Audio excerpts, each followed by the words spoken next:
T, transmit me, stop complaining. Yeah, stop complaining. Yeah, so stop complaining. Bitch, niggas, stop complaining. When it's raining, niggas, stop complaining. When it's raining in the field, you know this shit is touchy, shit is bloody as fucking real. Stop complaining when you make a mistake. Pick up your rake, clean up your shit. Motherfucking tidy up real quick. Stop complaining. Yeah, I saw that fucking scrape. I know it's bleeding and shit. I know it motherfucking feels like a toothache. It fucking paining. I see you over there straining, so stop complaining. This shit is fucking in tune when it's fucking raining. You're supposed to calibrate. You're supposed to praise the Lord, get on your knees for Jesus' sakes. Yeah, I stick the middle finger up to the jakes that come through and try to earthquake and shake my motherfucking mathy quakes. Ooh, I say stop complaining when it's raining. Understand the shit, fucking understand it's fucking explaining you to what to do to move it forward. That is true. 1, 2, 3, we understand it's G-O-D. Salute to the Soul Wonder Nation family. It's our tree, it's our roots. We salute, yeah, we in the truth. So stop complaining, motherfucking study. You better sit back and grab you a buddy and fucking study. You better do the math. You better sit back and do the checks and balance so you know the half. Understand the motherfucking math. Yeah. Stop complaining, nigga. That shit is fucking draining me. Stop complaining, nigga. I'm telling you, this shit is fucking bigger than you ever thought. Understand this shit, you must fucking move forward. You gotta fucking salt. You gotta fucking salt. You gotta see. Understand that motherfucking family. Understand that 1, 2, 3 simplistic is G-O-D. Stop complaining, nigga. Oh my God, when it's raining, accept that motherfucking shit, handle the pain. Nigga, it's time to explain it. You understand that's fucking the game, that's fucking how God named it. He named it the motherfucking life and death play, Alpha and Omega. Understand this shit is fucking in tune with the shit. Player, are you in the game? Can you suit up and put on that motherfucking bodysuit in Jesus' name? Come through and slay it, yeah. I fucking slay it, yeah, yeah, I fucking slay it. Into with Jesus' name. Why you complaining? Fucking slay it, man. Why you complaining? Shit. That's the game. Why you complaining if you're in the game? Stop complaining.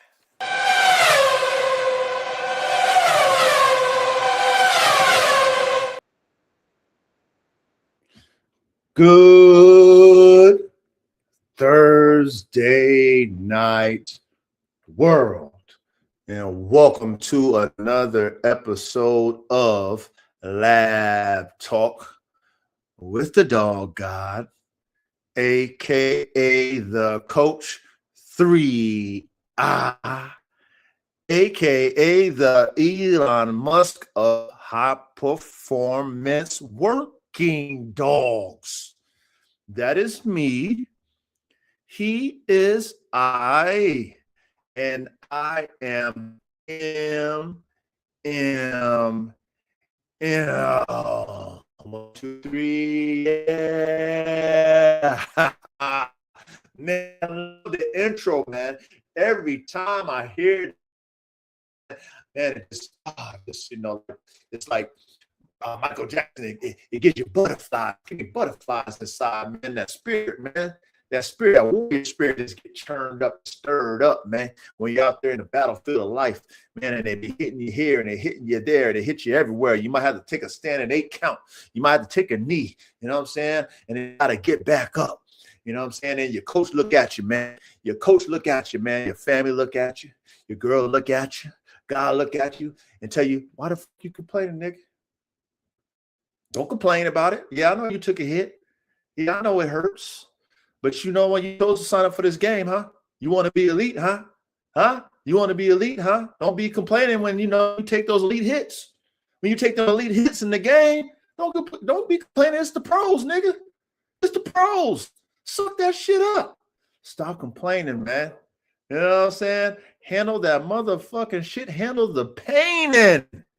Handle the pain in. Come on, man. Only real soldiers, man. Real elite, top tier elite motherfuckers understand that. You know what I'm saying? You know, hopefully, you know, you guys out there who really play at an elite level, y'all can relate.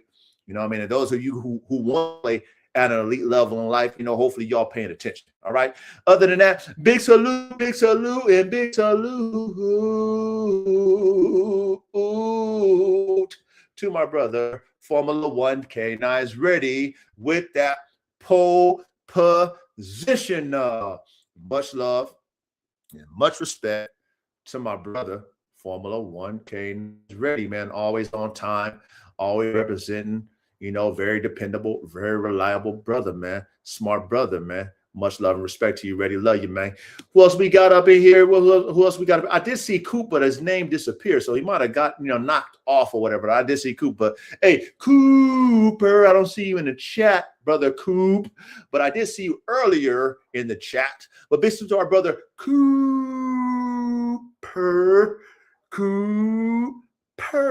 with that second place. And big salute to my brother Kevin Lozando 6049, man. My brother and Kevin Lozando 6049 in the building, man. Much love and respect to you, my brother Kevin. Always appreciate your consistency ever since you came, ever since you know what I'm saying, you popped into the chat. You know what I mean, Kevin, you've been consistent, brother, and I appreciate you, man. Ever since I tapped into you, you know what I'm saying, we was chopping it up on I think it was Facebook, man. You would support me on Facebook, man, and I appreciate you, Kevin. Real shit, brother. Much love and respect to you, my brother, and Kevin Lozando 6049. We got my brother One for All Canines in the building. My brother One for All Canines in the building, man. Much love and respect to you, man. I appreciate you showing up too in the classroom, showing up in the front row too. One for All Canines, man. Who else we got up in the building? Oh, there's Coop. We got my brother Sosa's Den. My brother Sosa's Den in the building, man. Much love and respect to you, Sosa. Appreciate you. Thank you for supporting the coach. You know what I mean? Donating, putting money in the offering plate. Sosa's Den. Thank you, brother. I appreciate you, Sosa's Den. Lucky Mills. We got my brother and Lucky Mills in the building, man. Much love and respect, Lucky Mills. You know I appreciate you, Lucky Mills. Respect you too, young brother. Much love and respect. Who else we got up here in the building in the front row? Early bird special, getting a man, taking a seats early bird before everybody else get up in the building. Well, we got up in here before I do what I do. We got my brother Rogue Wolf Project, man. My brother Rogue Wolf Project, part of the few dogmen out there that's showing dogs. Part of the few these days that are showing dogs. Not only showing dogs, but he make his own shit. He got his own recipes, man. Much love and respect. Hey, you know, Coach always watching and always supporting your Rogue Wolf Project. Keep doing what you're doing, man. Keep doing what you're doing, brother. Coach sees you, man. Much love and respect to my brother, the Rogue Wolf Project in the building, man. What else we got up here? Front Rees getting settled deep. Oh, yes, sir. We got my brother Matt's Triassic Exotics, man. My brother and Matt's Triassic Exotics in the building, man. Always participating, always representing. Coach is very thankful, Matt. Much love and respect to you, my brother, and much respect to you, my brother. Who else we got up here? Early bird speeds. All right. As you know, everybody gets trickled into the classroom. You know, let's get comfortable. You already know what time it is. Get your backwoods, paper planes, Swiss sweets, edibles, okay, beverages that are infused with the premium, if you have that ability to have premium level, you know what I mean? So that you don't have to smoke it like a cigarette, right? So you don't have to eat it up like you hungry. You know what I'm saying? You know, you just need to take, microdose, or if edibles, or, you take a couple puffs and, 3 puffs to be exact, put the bitch out, be lit, be okay. Because I don't want us to be at a point of no return and be too, influenced by substances that we're talking about. which is right now the herbal sensation. So get that bitch ready to go. Make sure it's premium, all right? And if you like the taste of hops, aka beer, light or dark, get that bitch ready to go right now. Make sure it's cold. Make sure your mug is frosty. Get it ready to go. Okay, crack it. Get it ready to go. All right. And if you like it stronger, get your hard alcohol out, light or dark. Liquor, alcohol out.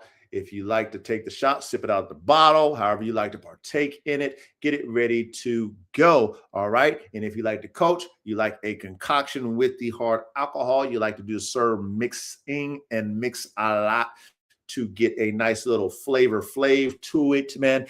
Get that bitch ready to go too, right? Because you know what the coach got on deck right now, as always, because I like to keep it simple because life is so hard when you live in a top tier life.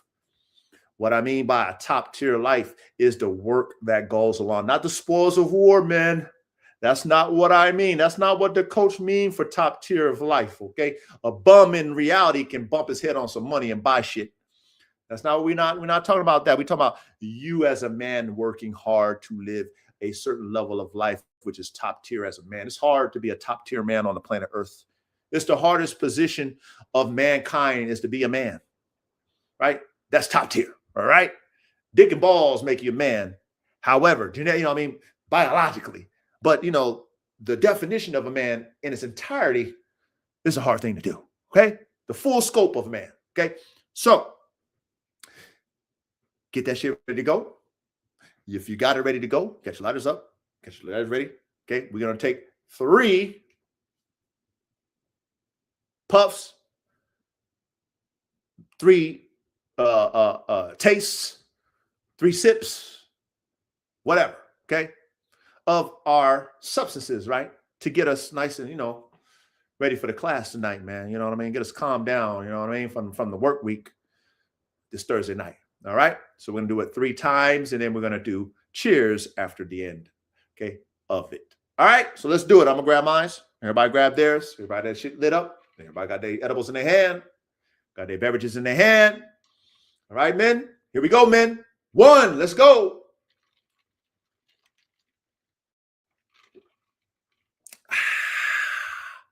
Ooh, wait, man. That went. Oof. Shout out to my vodka lemonade. Shit tasty, and it's sitting right. Here we go. 2. Let's go, man.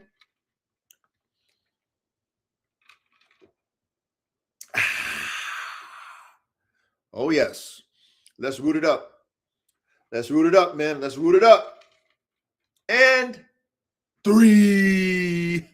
Let's go.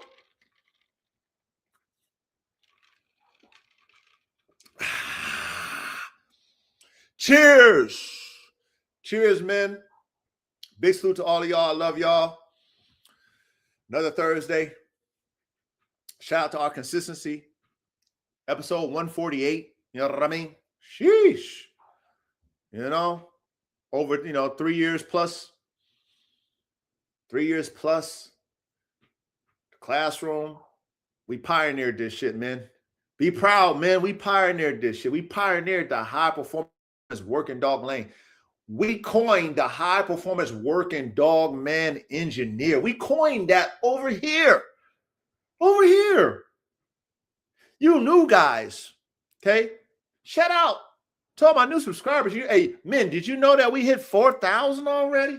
Strictly off the classroom? 4,000 subscribers just off the class, even though we average about 300 views a week.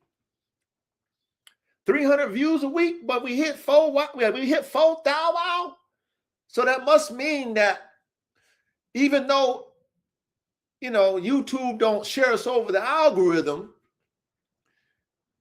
we hit our 300 a week and we always get new subscribers and they be adding up. And now we have 4,000. Wow, man. Strictly off the classroom with an average of 300 views a week. Right? In a week, 300 views in a week. So big salute to all of you men who show up, who represent, who actually apply the things that we talk about, who add to the classroom subject matter when you guys be in the chat.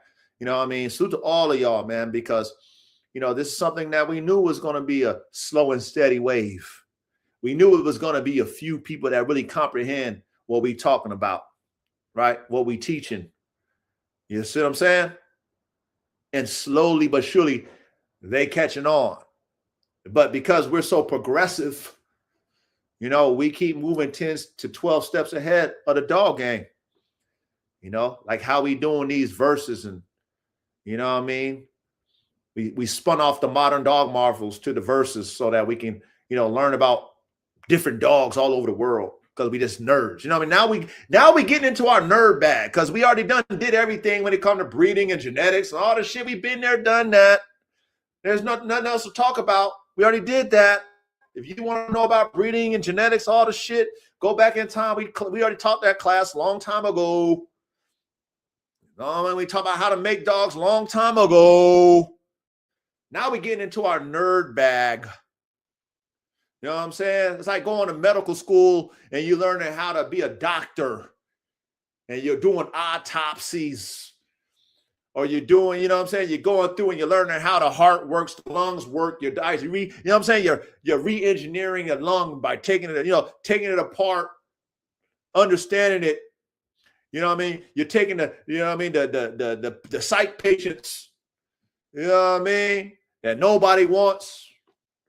And then you're doing experiments on the psych ward patients. That's what they used to do back in the day. The doctors, by the way. I don't know if you guys knew that, but you know what I mean? Maybe you don't know that. That's how they engineer. You know what I'm saying? They test motherfucking body, people that nobody want. You know what I mean? They do those tests to figure out how things work, the brains work. They take the brain out, see what works. Oh, I mean, now, come on, man. That's how doctors. That's what we do with the dogs. But we're not over there dissecting dogs like that. We're able to take the internet, take ChatGPT, AI, go back in time, get all the information, and we use our brains to figure out how these dogs work, how to build them, all the shit. Get into the mind state of the dogman of the past. We're able to do that, the nerds. So shout out to you. Salute to all the new subscribers. Welcome, welcome, welcome, man. Welcome, new subscribers. I am the Coach 3. You can call me Coach. Okay. I don't teach like a professor. I teach X's and O's when it comes to dogs, because I am a top level engineer, I feel, when it comes to making, understanding, creating all the shit, reverse engineering, high performance level type working dogs. That's my passion. That's my gift to you new guys. I'm the coach. I got 3 vibes. 3 vibes. What I mean by 3 vibes is, how I deal with you guys as men. I have Coach Tony Dungy. My brothers already know this, but the new guys, I gotta let y'all know. I got Coach Tony Dungy. That's a vibe. That's a side of me. It's an energy. That's how I project a coaching style, if you want to call it that. Coach Tony Dungy. Very low key, very relatable, calm, collective, talk eye to eye. Real relatable. I'm saying low frequency. Hall of Fame coach Tony Dungy. Go research. If y'all don't know, you new guys don't know about Coach Tony, go research Coach Tony Dungy and his coaching style and his accolades. All right. Then you understand that's the side of the coach. That's me, right? Because I'm Coach 3, right? We gotta have three. Three. You new guys 3. Pay attention. Then the middle coaching style is Coach Bill Belichick. Okay, it's not too emotional, but at the same time, he can get emotional, right? Not flamboyant, not over the top. He's right in the he's the middle. He's my middle, right? Okay, can turn it up, can turn it off, right? Not too soft, not too hard. Bill Belichick, but he's a Hall of Fame level coach. He ain't get it there yet, but he's gonna be there. Top tier level coach, Bill Belichick, right? And then you got the Hall of Fame coach, Bill Parcells. He's with all the shit. He's old school. He's going to fucking get in that shit. He's going to curse you out. He's going to tough love you, man. He's going to tough love you, man. Hall of Fame coach, Bill Parcells, man. Hall of Fame, man. Okay. Bill Belichick came out of Bill Parcells' coaching staff. Sean Payton. There's a lot of high-level coaches in the NFL right now that learned and was under Bill Parcells that have had successful top-tier level coaching careers, right? So that's who I am in life and in the dog game. I'm those three styles all in one, all right? All right, you guys? So please respect my coaching. I do know what the fuck I'm talking about. I do have the dogs to prove that I know what the fuck I'm talking about. I just don't be talking like the dog game is today. It's a whole bunch of commentators with no dogs, or if they have dogs, they're not on the level. But I actually am a man, and a dog man to be exact, that has dogs, plural, multiple type dogs that are top tier that I made myself.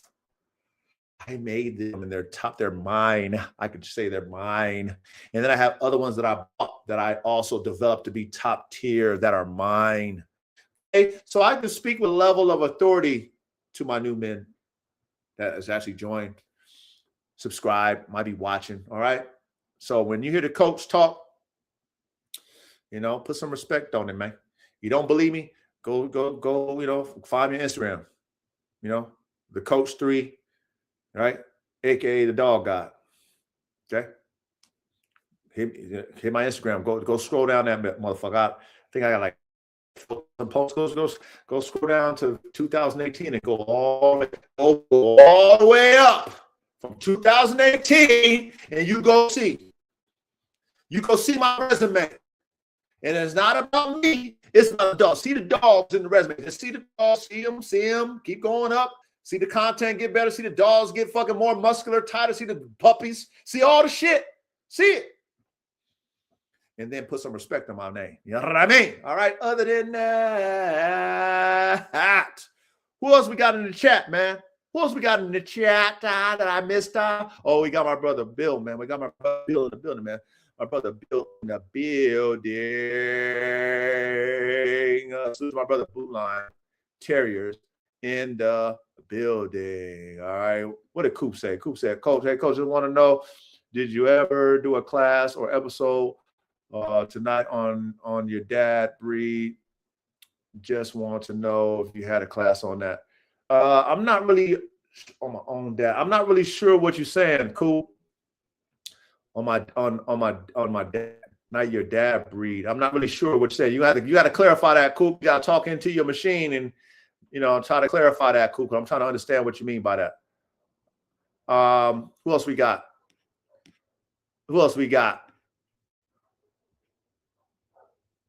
Okay, what do you say? You know your own dog breed. Just want to know. Go on to your own dog breed. How to make your own dog breed. Okay, so you said. You said, do you have an episode about how you make your own? I think that's what you mean, Coop. Okay. For you new guys, you know what I'm saying? Our brother Coop is blind, y'all. So don't, you know what I mean? So he using, using technology and shit. Okay. So don't, that sometimes that machine don't type it out right. You understand? So don't, what I'm saying? Don't be holding Coop. Don't think Coop is fucking a dummy because he's not.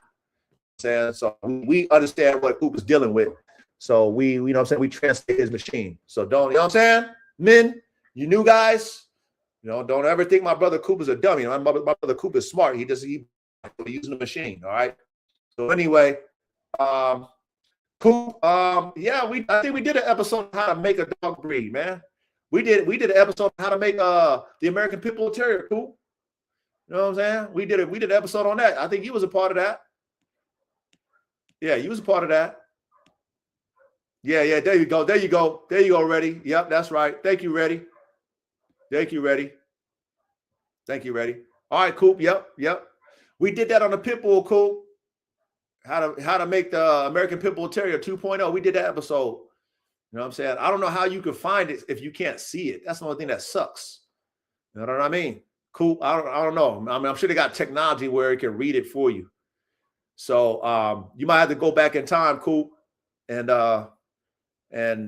see if you can click on some of them somehow and and have it find it. But yeah, we did one on the American Pitbull Terrier, tip 2.0. What's good, Bando? My brother Bando in the building. Salute to you, Bando. Much love and respect to you, my brethren. All right. All right, man. Everybody get comfortable, man. Everybody get settled in. All right. What I want to do before I kick it off, okay?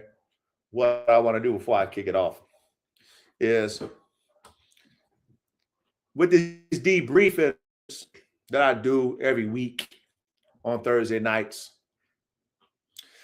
it's damn near a rewind of my week to current, right? To Thursday, to like I said, to allow you guys to understand who you're dealing with as the man that I am, minus the dogs, right? Then the dogs, right? Including the dogs. But it gives you an insight of who I am, you know what I'm saying? Over time, as it's evolved into a testimony damn near. You know what I'm saying? My debriefing is me, and it's a testament of me. And so, as we've shared ETs over the Thursdays, just letting y'all in, just to the ETs. And like I said, the ETs we did, and I'm gonna say we, I have one, my cousin, he was on there too. We did the ETs, him and I. It was something that we felt that we needed to do because we were in the field of life at a high level. What I mean at a high level is that, we was playing at a high frequency. We was rolling the dice at a high frequency, but at the same time, we're rolling the dice in the world, we was trying to be right. You know what I'm saying? Like, we was trying to be right, even though we was straddling the fence of doing wrong. We wasn't doing wrong, but we was straddling the fence. But at the same time, we understood in our reality that we had to be an example because we was on stage. What I mean by on stage, you in the field. When you're in the field of life, you're on stage. And if you're at the top of anything that you're doing, people is watching you. So, we wanted to give our reality back because we believers, right? We believers in the Most High God, right? We studied all religions and faith. Like we read all kinds. Like I said, one of these days I'll have to take a picture of my library, show you my books. We studied, like, we really lived the life that we was talking about. But we wanted to, put our life back onto these, these beats strictly off the freestyle, not writing nothing, just off the dome, man. We not releasing them, trying to get money. It was just something that, we're gonna put it on these beats just to leave it there. And we can come back to them, or, anybody else that might actually hear them, they can relate. Like, oh, I can relate to what the motherfucker's talking about. You know what I'm saying? Oh, I'm going through that right now. I went through that. Woo. So through my debriefings and through our Thursday nights, I decided to share these with you guys over the past, year? I think, right? This year we started. And I got hundreds of them. Because, that's the life I was living. I lived, like the niggas was living at a top clip. You know what I'm saying? So I wanted to, put it down so that back, anybody who actually get to hear them, they be like, damn it, shit. So as I go through the archives, fast forward where I'm now trying to achieve a higher level than that I was in when I was making those freestyle, even a higher level than that I'm trying to achieve without playing on the edge of self-destruction and righteousness, right? Because right now, not only am I looking at the spear, but I'm looking at the tip of it as a man, the tip of it as a man. So then these debriefings damn near are testimonies. All right. So before I debrief, I'm going to share an ET. I know Coop, like Coop, ET. I know Coop. Yes, sir. I'm going to share an ET. It's called Testify. It's called Testify. Right? If you ever read the Bible, there's a New Testament and there's an Old Testament, which is the Bible is a spirit-filled book of the highest power of God's people who were filled with a spirit, which happens to be the spirit of God or the spirit of Satan, which all was created by God, who left their witness and the testimony behind in Scripture. That's what you're reading. Somebody's testimony. It's in the Bible. So when I give my debriefing on Thursday, it's damn near a testament of me. So back when we had to do an ET called Testify. So I want to share that before I get into my debriefing tonight. All right. All right, man. Can I do that? Hopefully I can do that. All right. If you don't like that, I don't give a fuck either way, because I'm going to do it anyway, because God told me to do it. All right. And I know Coop want to hear it. All right. So, all right, man, I'm going to go ahead and hit that right now. All right. Here we go. And I'm going to take me a sip right now before I play that. Let me take a sip. Y'all take another sip. Take another hit, y'all. This one's called Testify. All right. Here we go. Oh, yeah. Yes, it's time to fly. Listen to me as I testify. Testify. Yeah, I testify. I testify. In Jesus' name, I testify. I testify. Listen to me, watch me fly. I testify. I'll show you blood, sweat, and tears. I'll show you how to motherfucking get it in every year, every summer, every spring. It's like a springboard. It jumps, it fucking slams you up around. It gives you heart pumps. It palpitates. It fucking gyrates. It fucking masturbates. It can get fucking straight if you get in tune, if you balance it out. I testify if you get in tune, if you balance it out. Yes, we get it up. Yes, what we do, we give it up. We give the ghost up to the Lord when we come through with his sword. Yes, we give up the ghost to the Lord. Yes, I testify. It won't be easy in this flip. I testify. It won't be easy on this ship. You got to motherfucking navigate it straight. No matter if the wind comes, if it fucking shakes, if it fucking quakes. Ha, you better get it in. Testify, Lord, cause I'm born again. Lay it down for the ghost. Yes, it's the blood that we toast. Don't mean to brag or boast. Yes, I testify. I'm supposed to leave this testimony with you. I'm supposed to show you what's true. I'll show you how we get it then. We show we how they get it in. We show we how we get it through. What we do? We testify. Yeah, I testify. Yes, I testify in Jesus' name. Yes, Lord, I came through. I fucking slay them devils. They lay on the ground beneath me. I keep it going forward. Thank the Lord, you with me. I testify. Thank the Lord, I can fly. I testify. Thank the Lord, I can fly. Yeah, we get that bounce. It comes through dipping. It comes through palpitating. It comes through ripping. Yes, oh my God, why is everybody tripping? Why they over there fucking running they mouth full of lipping? They don't get it, they don't testify. They fucking run, they fucking take it on their chin, they cry. Oh my God, why they don't testify? Cause I testify to you, Lord, I glorify, I testify. And you are glorified, I testify. I testify. I testify. I show you blood, sweat, and tears. I'll show you how to get it in fucking every fucking year, every summer, every spring. It's like a springboard. It jumps, It fucking slams you up around. It gives you heart pumps. It palpitates. It fucking gyrates. It can get fucking straight. It fucking Come on, man. Come on. Come on. It's real in the field, bang. It's real in the field.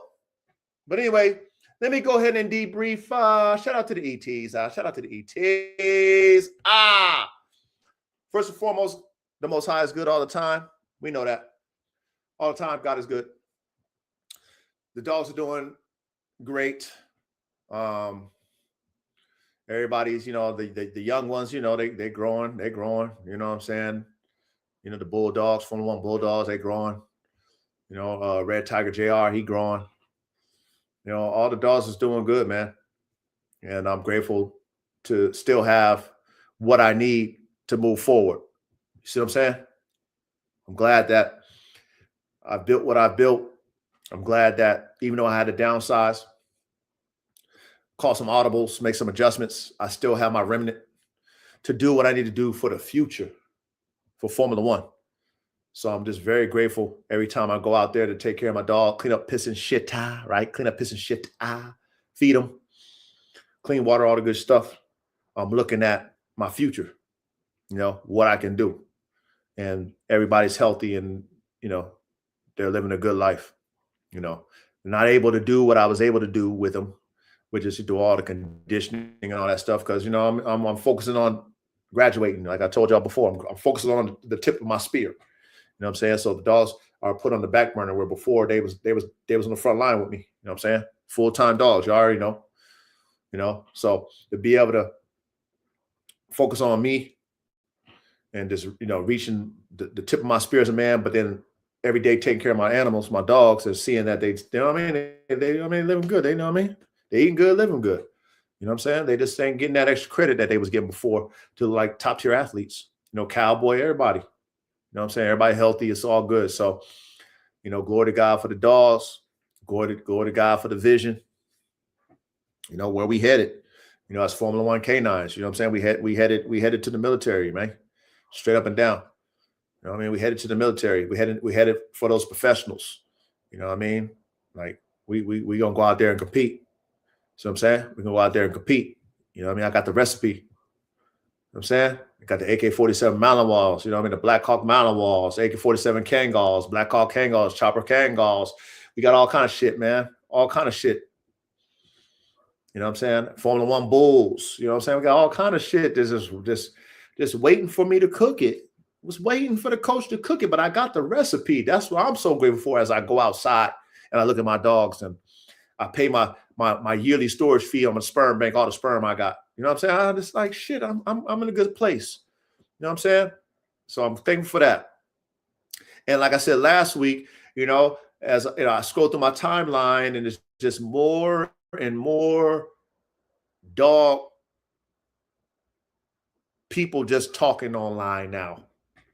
Like I said last week, it's just the dog game is to me, the dog game is fucking, it need a reset because now it's about people talking about dogs and shit. It ain't about dogs no more. It's not about the dog itself. Like, how many of you guys are fans of dogs anymore? You know what I mean? Like, where can you go online in today's online climate, dogman online climate, and find a top tier dog that you just want to see the dog itself and the dog itself get all the accolades? Just the dog. The owner ain't saying shit. The owner ain't in the picture. But when that dog content come on screen and you see it, you give it the like, and then you see in the comments, everybody giving shout out to the dog. Where is that? Shit, man. Everybody talking about something. Everybody is talking now. But there's no dogs that earn the respect that they need to have to, really start a real true wave. Like, where's that at these days? Dogmen, it's irrelevant now. Okay, it's irrelevant now. I just don't see that level of dogs. Okay, because remember, We in social media time now. Back in the days, early 2000s, the 90s, it was the dogs, man. Show me the dog. Everybody want to see that. Everybody came out for the dogs. Remember that? Remember that when you used to come out for the dogs? We would say, let me see your dogs. That is not today. Everybody is talking now about dogs. Shit just fucking like, it's like, man, this shit is fucking whack. You know what I'm saying? You know, I don't know. Maybe I'm old school. You know what I'm saying? Maybe I'm an old school dog man now where I was excited about dogs. You know, that's what made me want to spend my money. That's what made me want to comment on a post was the dog. Like, damn it, man. Oh, I want one of those. Oh, man, such and such and such and such kiddo. Oh, I want one.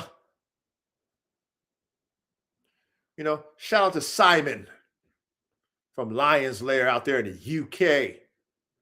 Shout out to my brother over there, Simon, man. He made me step my game up with my dogs when I saw his dogs and his content. Huh? See, that's how you have to be as a dog man. When you see somebody who has a kennel and all their dogs are presented at a high level, and it makes you say to yourself, you got to step your dog game up. Like, not just one dog that I see, all of them. I'm like, oh shit, I got work to do. That's what Simon made me do. When I seen Simon's dogs at Lion's Lair, I'm like, yo, every one of his dogs looked like athletes. The type of pictures he had was action photos where, you know, you took his time, making sure he got the right photos, right? You could tell he took a multiple, probably hundreds of pictures to get the right one, but you could tell he was conditioning his dog, feeds his dog right. You know, I'm like, his presentation was fucking A1. So A1 that when I seen his dogs, I had to buy one for top dollar. And a lot of people did. Not just me. But if you go to his page, you will not see Simon on there. If you go to his page, you won't even hear Simon talking. But if you go back in time, when Simon had the wave, you see the comment section, hundreds of comments, all on the dog. Fire, all that dog, whatever. Everything's about the dog. Everything was about the dog, man. It was all about the dog. It wasn't about him saying shit, talking about shit, commenting on fucking shit that's irrelevant. Who gives a fuck? Gossip. Niggas talking gossip talk about dogs now. It's gossip. It ain't dogs. So as I, again, think back when God told me to sit your ass down, you're too ahead of the dog game. It's okay. You got everything. Focus on you. Okay. Now I'm like, there's nothing for me to do in the dog game other than achieve my goal, my personal goal, or our team goal. That's it. The show and tell part of it is not even, it's not, what are we doing? Dog men? Who's taking pride in making sure their dogs get all the attention? Who's taking pride in that? Making sure their dog get all the likes. Making sure that their dog get all the hate. Where's that at in the dog game? In the 26, coming on 2027. Where is that at? I don't know. But if us as dog men aren't getting into our dog man bag and creating these dogs, then people just it's like, you know what I'm saying? Like a dog is a dog nowadays. You see Borbos, you don't see a whole bunch of Borbos. You see pit bulls, you see a whole bunch of pit bulls. You know what I'm saying? Like, what is making your Borbo stand out? What is making your bully stand out? What is making your pit bull stand out? What is making your band dog, etc., etc. That part of the game in dogs is no longer. Because you know why? This is my assumption. Because of the work you got to put in. Because the money you got to spend. The time. The effort. It's easy to run your mouth these days and have AI. It's hard to have a dog, and not only to have a dog, to make that dog look and perform like a top-tier dog. Oh, it's hard. I remember the time when I was putting in my work and how hard and every day I was doing it to work my dogs, run my dogs up the hill, feed them with certain type of dog food, feed them a certain type of certain amount of cup amount, right? 3 times up the hill, 3 times down the hill, spring pole work, weight pull work, tire pull work. Oh, I remember all the hard work I put in.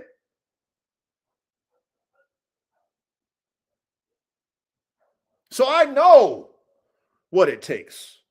All the hundreds of photos I had to take to get the right one. Oh, I know. Them photos that you seen on my dogs wasn't just one photo and I just got the no, it was hundreds of photos just to get the right one.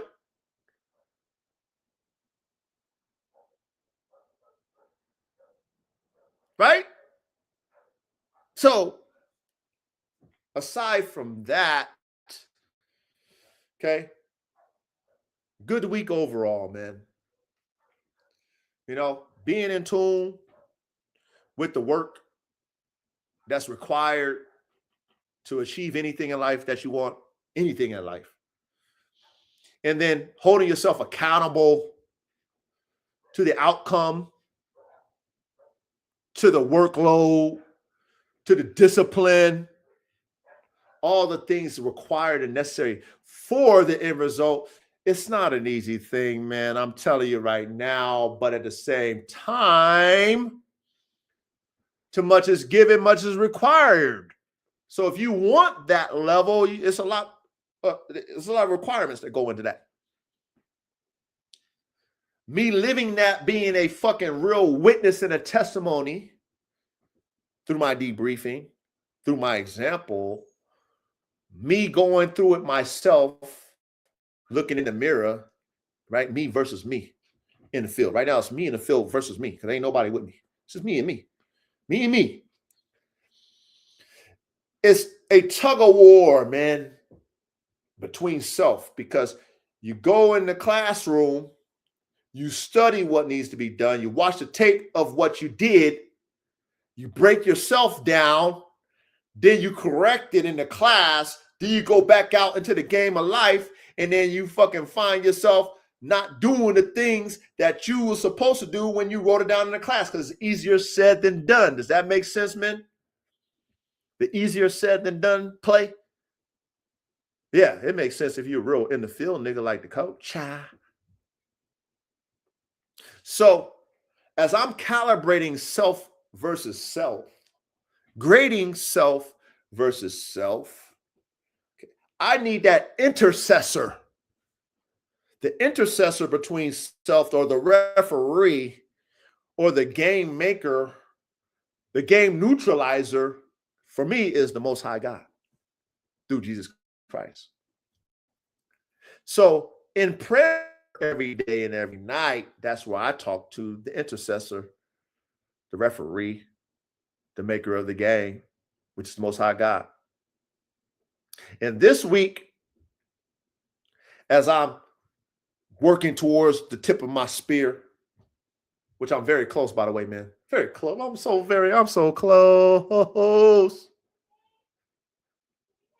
I pray every night and every morning and be grateful for the opportunity to have, just for the opportunity as a man to reach the tip of my spear. How many men, real shit, including you, have the opportunity to reach the tip of their spear? Most men don't even know what that even means, yet alone have an opportunity in life, in the third D, in your body right now, as you stand, spirit in your shell of your body to reach the tip of your fucking spear. So when I pray and talk to the intercessor through the Holy Spirit, I talk to God. I'm like, God, like, I'm talking like you and me, like, like, thank you just for the opportunity, but at the same time, give me favor. I know I got to do the work. It's free will, right? It's freewill.com, right? God gave the angels free will. He gives us free will, right? God knows everything, but it's still free will. He'll still let you make your decision, even though he knows what you're going to do. So I'll be like, God, thank you for the opportunity, first and foremost. But at the same time, can you give me favor in the field? I need favor as I'm working on this tip of the spear goal of mine, the hardest achievement of my life. And you have to pay attention to everything, man, if you really in tune with the Spirit of God, because God is everything. God don't speak like us. So me understanding how God's language, when I ask him for certain things, I'm looking at everything around me it's an equation of everything around you in your life. If you understand the Spirit, then you can understand God speaking to you. You can decipher the language. You can decipher the language. So as I'm going through my process of the tip of my spear and I'm in prayer, I'm asking these type of things, being grateful and all the things you're supposed to do, repenting, all the things, turning from things that's wrong, you're making right, all the shit you're supposed to do is, man, your math got to be right if you want these things you ask from God. God is saying, God ain't no hocus pocus God, man. It's faith with works. It's an equation. That's how you know it works. That's how you know if God's speaking to you or you speaking to yourself or Satan speaking to you, right? It's an equation. So this week, all the things that, is in my equation, I'm asking for favor as I'm doing the work and believing in the faith of my work. So I don't know how many of you men have ever experienced what they were so-called a miracle, which is something that's outside of your power, but you ask God for. I've experienced multiple miracles where I prayed for something specifically, prayed hard. It's not a one prayer. Miracles don't come off of one prayer. Miracles don't come off of Hail Mary. Miracles don't come off of you crossing your fucking chest with your little fucking cross on your chest. That's not how a miracle works. I don't play that shit. Miracle is when you ask God specifically for something, and then you're asking God over and over while you're going through the struggle of what you're asking for.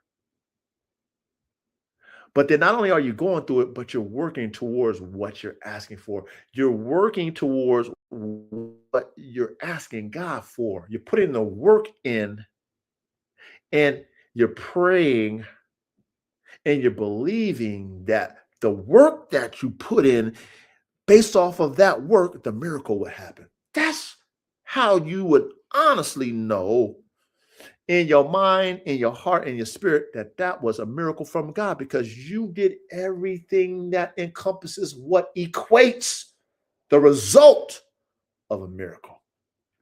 Hopefully you pay attention to what the coach talking about, all right? Because God ain't no hocus pocus, nigga. God ain't no lucky charm, nigga. It's faith with works. So being that I experienced miracles and I knew where it came from, it didn't come from Satan, because Satan gives his soldiers miracles too. Come on now. You serve Satan. Once you sign your soul over to him, he give you shit too. But I know the difference, right? Right? Satan don't do the impossible. God do the impossible. Satan just do the worldly shit, right? When you sign your soul over to Satan, he do all that. He give you all the worldly miracles. Okay? God gives you all that Mission Impossible Tom Cruise miracle that Satan can't even give you. So anyway, this week, I had a miracle happen. Miracle. What I mean by that is I asked for favor in this process. And I've been working so hard. I'm still working, still studying and working so hard and so dedicated to achieving this top rank manship of myself, of self. Had nothing to do with nobody but me. And been praying, tuned into the spirit for favor as I work for it. And you have situations where you're behind the 8 ball and you're in the field. And because you know there's no retreat, no surrender in the field, when you're in the game, it's either you fucking win or fall on your sword and get pulled out on your shield when you're in the game. God knows a man's heart, especially of his. If you're a man of God, he knows your heart. So me being so determined, you know, I happen to be behind the 8 ball in a situation. But at the same time, I wasn't in a give up mode. I wasn't in a pity me mode. You know, I felt it. I felt the energy of being behind the 8 ball in a situation, but I still continued on. I didn't let it affect me. But as I was working through the process of this situation, God intervened. Only one that could have did that, not me, not you, not a lucky charm. Only one that could have did that through the mathematics was the Most High God. You know why? Because I prayed for favor. Not only did I pray for favor, I've been praying for it for many moons, man. And it's not one time thing. I've been praying for it, but at the same time of praying for it, I've been doing the work, not expecting it, hoping for it, but not expecting it. So because I know that's how the math works and how God works for the elite, when it happens, you know where it come from. You already know where it come from. When it happens, you know where it come from. It ain't no hocus pocus. It ain't no black and white magic, niggas. This is the Most High God coming in and saying to me, like, I hear you. I hear you. I hear you every time you talk to me. However, faith without works is what? Faith without works, men, is what? Is dead. So you asking me for something, but you're not willing to fucking do everything in your power to get it. Why am I going to show you favor in a process that you don't even fucking believe in yourself to the point of no return? Why would I give you the extra? Why would I give you the fucking safe? If you ain't willing to put everything in your life and your fucking pride and your whatever on the line to get it, why would I give it to you? See, I understand that. So then when there's an intervention outside of anything other than a higher power, right? Where if I was to tell you something that's not a non-believer, you probably wouldn't believe it. You wouldn't believe it because you're a non-believer. But because if you're a person who know what needs to be done to achieve a level and you're doing it, and you know the pluses and minuses to the equation, you know that everything is a mathematical equation at the end of the day that equals either right or wrong, and then you are in a position where you're behind, but you're working, you're doing everything possible, and you're behind, and then all of a sudden, you like a snap. There's an intervention that propels you right on time, like right on time in time, like right on time in time. When that shit happens, men, When that shit happens, when you're a believer like me, you get on your knees, you thank God. Okay, you go outside, you walk around, you praise God, you worship God, you thank God. Okay, the whole day I was praising God because I knew it. I had tears in my eyes because I knew it.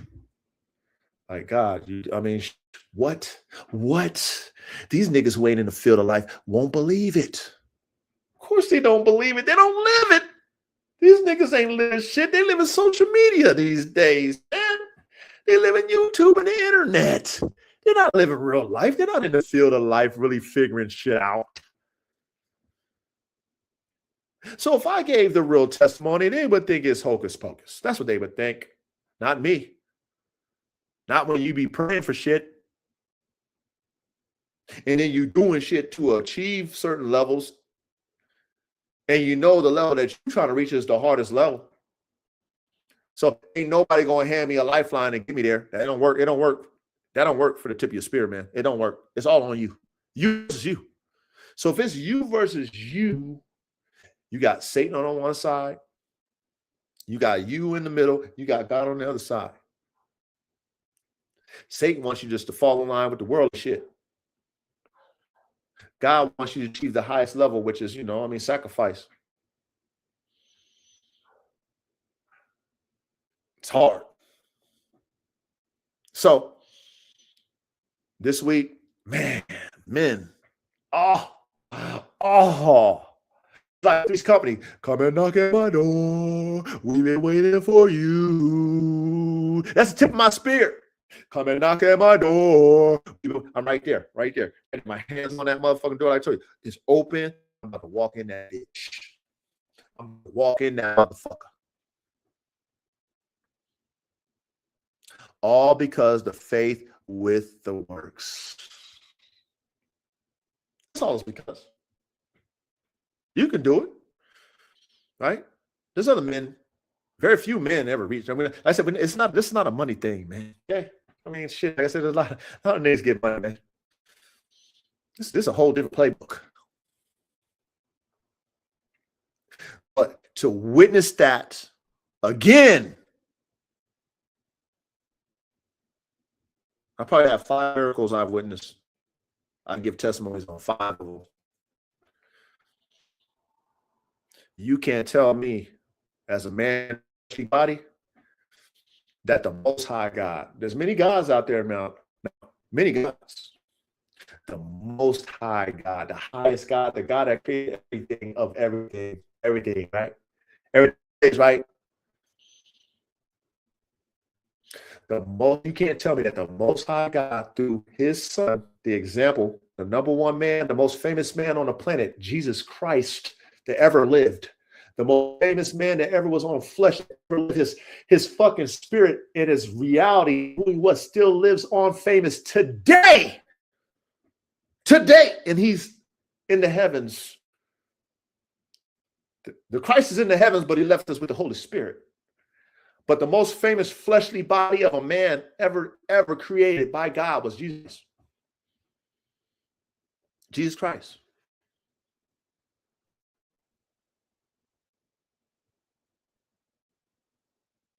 You can't tell me as a man that the Most High God ain't real.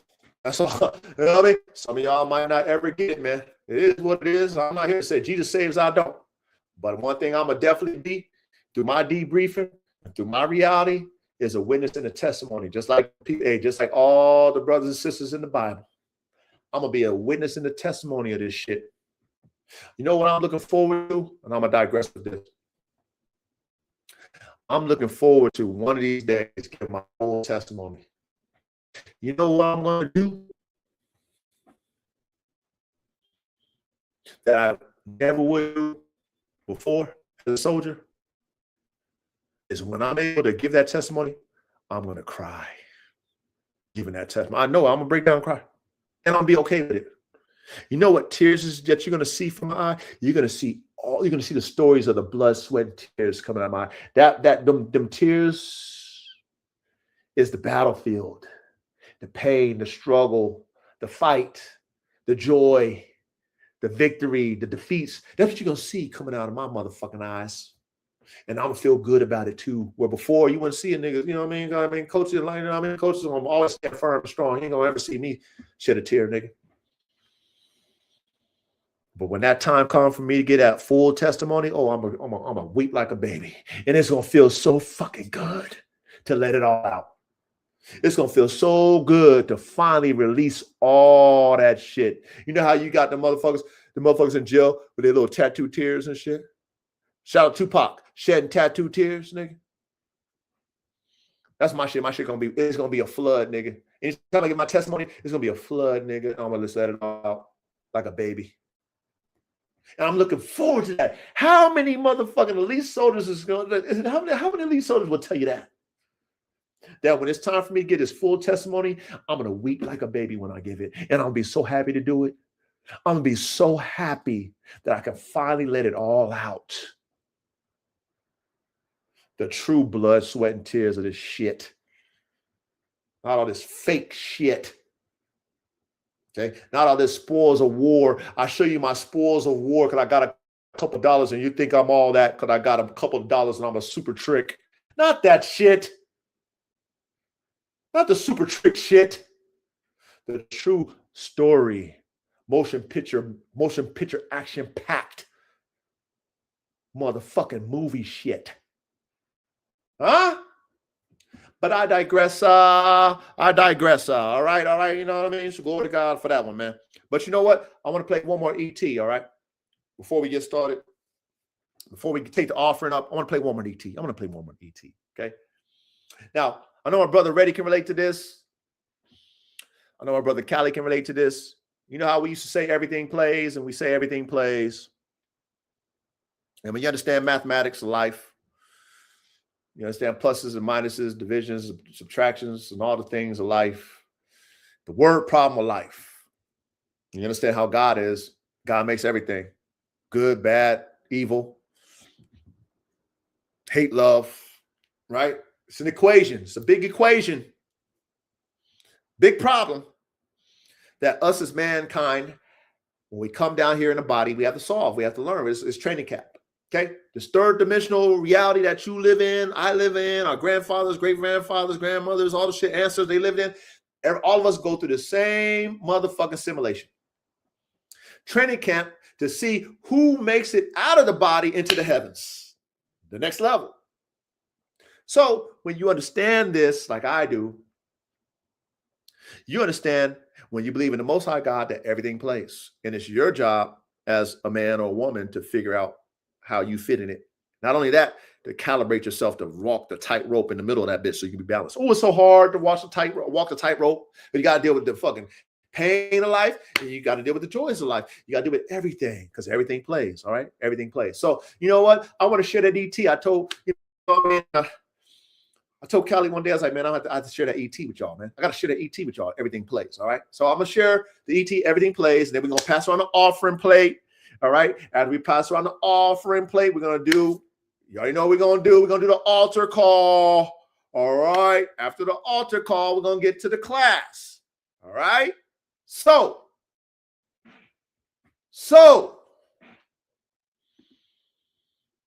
let me share this ET with you. Okay. This ET is everything plays. Okay. Everything plays. Salute to the Most High, you know, for making life what it is. Salute to the Most High for giving us all as mankind free will to make our own decisions so that he can see if we can make the right decisions or not. And if we make the wrong decisions, hopefully we can make the right decisions and correct ourselves. Because, you know, we all have an opportunity for repentance. We all can right our wrongs because nobody's perfect, right? But Jesus Christ. Right? So anyway, let me share it with you. Everything plays. Here we go. Yeah. Everything plays. Everything plays. Everything plays. Yeah. Everything plays these days. Everything plays in the last days. If you watch out, as you're watching, if you watch around, nigga, listen to the sounds as it twists in, as it blows you. Can't you know the devil will control you? Everything plays 1, 2, 3, 1, 2, 3, yeah, cause everything plays.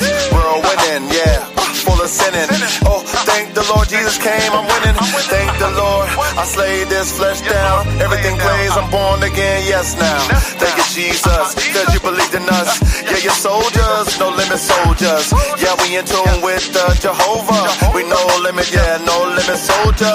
No Master P, yes, it's G-O-D. No Master P, cause I said no, D-O-D. Yes, everything plays. Yes, nothing here stays. Nothing here stays, everything plays. Nothing here stays, everything plays. Everything's a recycle, ask Michael. Everything's a recycle, yeah, ask Michael. I'm not talking about the Michael Jack, I'm talking about the archangel up in heaven, yeah, that. Yeah, we soldiers out here ringing the sword. Yeah, we salute every time, my Lord. Everything plays, we're not a slave to none of this world shit, that's not what we do. Everything plays tick-tock every day like the clock in time. Yeah, can't press rewind. Look at that, feel the electricity in your spine. You can't press rewind cause everything plays. Everything plays, everything plays. Yeah, nowadays, in the last days, in the last days, it plays in the last days. Everything, spring, winter, summer, fall, yes, Lord, thank you, Lord, please, Jesus. Thank you, Lord, that you believed in us. Yeah, we elite, soldiers in the streets. We elite, soldiers in the streets. Everything play, even Satan's wave. Satan's wave, he got a lot of slaves. He got him into with the flesh, yeah, fuck the rest. He got him into with the flesh, yeah, he the best. Yeah, he thinks so, cause he moves slow. He goes backwards, yeah, don't you know? Cause everything plays, God made him too. Yeah, you didn't know God make everything. Yeah, born again, yeah, I sing. You already know that God makes everything. Mathematics, it's not sporadics. It's not erratic. Yes, it can be erotic. If you know you like them things that's exotic. Everything plays 360 mathematical. Sometimes it can get white magical. It can get kinda black inside you. If you don't know what to do, it get black inside you. Everything plays, listen to what I say. Everything plays, listen to what I say. Everything plays. Salute the Lord, yes, salute the Lord, cause I'm in tune with your wave. Everything plays, I'm in tune with your wave.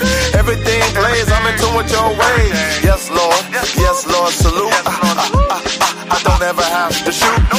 Give me the loot, give me the bounty. Every time I put my works in, you give me the bounty. Everything plays, listen to my Lord, everything plays. I'm humble, yes, Lord, I'm your slave. I'm in tune with you until the end, yeah, the grave. Yeah, recycle, like Michael, archangel. Yeah, don't you know? Yeah, we soldiers. Yeah, we soldier. Yeah, we elite soldiers. Yeah, with Jehovah. Yeah, we got the Holy Ghost in us. Yes, salute to Jesus. Everything plays, yes, Lord. Everything plays, yes, Lord. Everything plays, yes, Lord. Everything.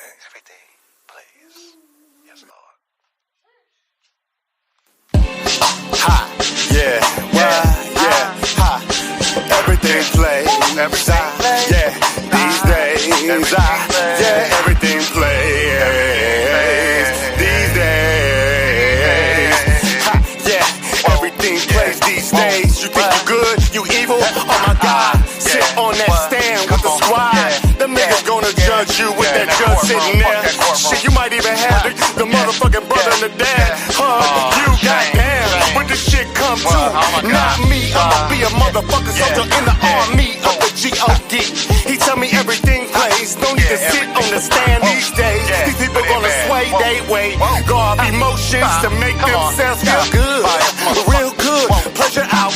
Oh my God, you scream and shout when G.O.D. send that death your way. You be like, how did that shit come to me, lovely? That's what I thought this was, but G.O.D. said, man, this is the fucking test. You bust the shit all up, man, you fucked this all up. Goddamn it, what's up? You thought you was so good, you thought you was so cool, you thought you was a motherfucking hot tool of the G.O.D. But when you died, he came to you and he said, flee. Damn, everything plays. You thought your motherfucking occupation played, please. you. He wanna see what you do and why you do it. Oh my God, would you pursue it? It's the spirit. Oh my God, do you have the cross on your back like that? Do you run around this bitch like a fool? Do you run this bitch like this motherfucking tool of Satan, man? Goddamn, you run around looking at the law, man, scram. Adam had it in his hand. He gave it to his bitches. She fucked it all up, man. Oh, I gotta blame you, though. That's Adam and me. I gotta blame you, bro. So everything plays. I won't fucking sway. No way, but the G-O-D. Today, 3, 6, 9, 12. Moving forward. 2, 12, 9, 6, 3. Moving backward, goddamn. That's all I see. Forward or backward, that's all I be. But I'm walking with the G-O-D in the classroom constantly. Salute to the coach. Oh my God, don't you understand? We got a squad. Oh my God, the spirit is the Lord. He right here with my sword. Got it tucked away. Got it tucked away though. You won't see it, ho. You won't see it, bro. Unless the Lord say so. That's how it be. My shit is so sharp, my nigga on IMP. Oh my God, yes, everything plays these days. Walk around in your spell. Oh, you stay. Not me. I'm in this bitch looking in my mirror constantly. Yeah, nigga, you better straighten up, nigga. You better get your ass in line, nigga, cause everything plays. You might be a slave to your sin. No, now I slay that nigga right there constantly. You better do the same, bitch ass nigga. Get your bitch and your kids. Get a figure. You wanna celebrate some holidays and shit. I got a holiday on the day you slay your nigga shit. You better write that shit down and let the Lord know you ain't a motherfucking clown. We kicking this bitch off right now. 6 EDTs, we gon' give it back to the Lord. Mike T, that's how we be. Sitting up in this bitch cause everything plays. We take the motherfucking death bills frequency. And we'll gobble this bitch up and let G.O.D. know this is what's up when you put the real motherfucking soldiers in the 3rd D. Bitch, you know me, Holy Spirit got me. Salute to the coach, I say it all the time. G.O.D. got us tucked away. We live in this motherfucker today. Let's have the faith with the works high. Let's have the few get it in by. We don't see nobody else out here. We got fame here though. Man, he fucking experienced the spirit right here, bro.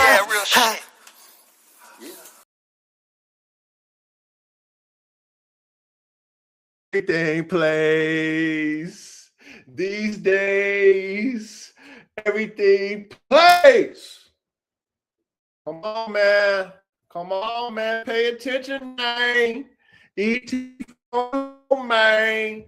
Everything plays, man. Pay attention. Find yourself in the middle of that. That's all. You got to find it. It's hard. It's hard to get in the middle of everything, man. It's hard to balance yourself out with the scales.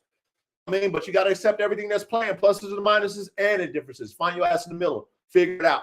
Anyway, I'm going to pass around this offering plate. Let me share my screen. All right, as I get ready to pass around this offering plate. All right, and you see on that ticker right there. Right? Let me go ahead and move that shit, move it up here so you can see it. Hold on. Is it there? Hold on. Where's my shit? It should be on the stage. It should be on the stage. Add to stage. Why is it not there? Let me go here real quick. Let me check it out. Let me do this shit. Stop screen. All right. Here we go. Add it. Let's add it. Okay. Share screen. It says share. Yeah, that's what it says. Share. Why is my shit not showing up? How come you guys aren't seeing that on the screen? That's interesting. Hold on, y'all. Bear with me. Hold on. Remove screen. Add to stage. Remove myself. What's with the delay? What's up with the delay? Oh, man. What about that delay, man? Let me see. There's actually a delay here because I pressed to maximize and it's not there. You guys see that, right? I can move it. Hold on. Let me try something, y'all. Maximize. All right. Anyway, you guys can see that. All right. I don't understand why StreamYard is not doing what I'm telling it to do, but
can y'all hear me now?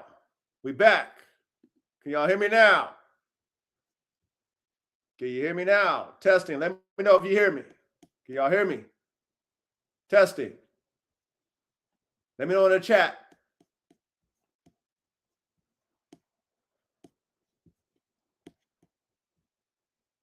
Okay, cool. A little internet connection. A little internet connection. Okay, all right. I was wondering what the fuck's going on. All right. Apologize for that technical difficulty. We figured it out. Let me share my screen. Yeah, let me share my. Yeah, now we operational. All right, cool. Thank you guys for y'all's patience. All right, I'm passing around the offer late for you guys who are new. If you read on the bottom of the screen, all right, please support the movement by purchasing my Formula One Canines gear at Formula1K9sgear.printful.me. Put it in your browser, type it in, be my guest, go to the store at Formula1K9sgear.printful.me. All right. Get you a hoodie, get you a shirt, get you a polo, man. We got all kind of variables, all kind of styles. You know what I mean? We got the zip ups, we got the sweaters, we got the pullovers, we got, we got the shirts, we got the V-knees, the V-necks, right? We got the polos, man, we got all kind of different shit, man. Please, man, put some money in the offering plate and support the coach, man. Support the movement, man, at Formula1K9sgear.printful.me, man. We got some dope shit in the store, man. I mean, check it out, bro. Check it out. I'm sure you'll be impressed. And we got all kind of sizes and all kind of styles, man. I mean, there's something that you will like, that will tickle your fancy, you know, and that you will get something for your donation. All right, something for your donation, for your offering. All right, we got hats. All right, if you can't get a shirt, get you a hat, man. Get you a hat. We got all kind of different types of hats for you, different styles of hats. So please support the movement. Go to, put it in your browser, Formula1K9sgear.printful.me. formula1canines.printful.me. Again, formula1caninesgear.printful.me. Man, we got the frames, brains, motors hat. That hat right there is dope, man. That frames, brains, motors. You know what I'm saying? With the Formula 1 Canines on the side. That shit's hard. Please put some money in the offer plate. Support your boy. All right. All right. As I remove this from the screen, and we get ready to kick this thing off. But you know what? We got to do something that we always do. We give an opportunity. You know, what's next? What's next, brother? Ready? Well, what do we give them an opportunity? Huh? What's another opportunity? Oh, okay. Yep. So, you new guys who might be new to the class, we give an opportunity for men to come up. Okay, men who aren't used to a certain level of manship, right? They're kind of in tune with this new wave man shit, which is kind of blurred with feminine. It's like they're a hybrid. The new wave men is a hybrid. They're a, you know what I mean? They're like on that Greek shit. They're a fucking a morphodite, whatever they fuck they call it. There's a hybrid bitchin' man at the same damn time. That's a new wave of man shit. That's not how God designed men. God designed men to be men, women to be women. There ain't no hybridization shit that we see today. So what we do, us traditional men, right, from the ancestors, from the essence of what God designed when Adam was first made, right? Not when Adam fucking fucked up and let Eve fucking make him disobey God. No, this is when God made Adam and God made Eve. There's a separation, right? Before Adam sinned, right?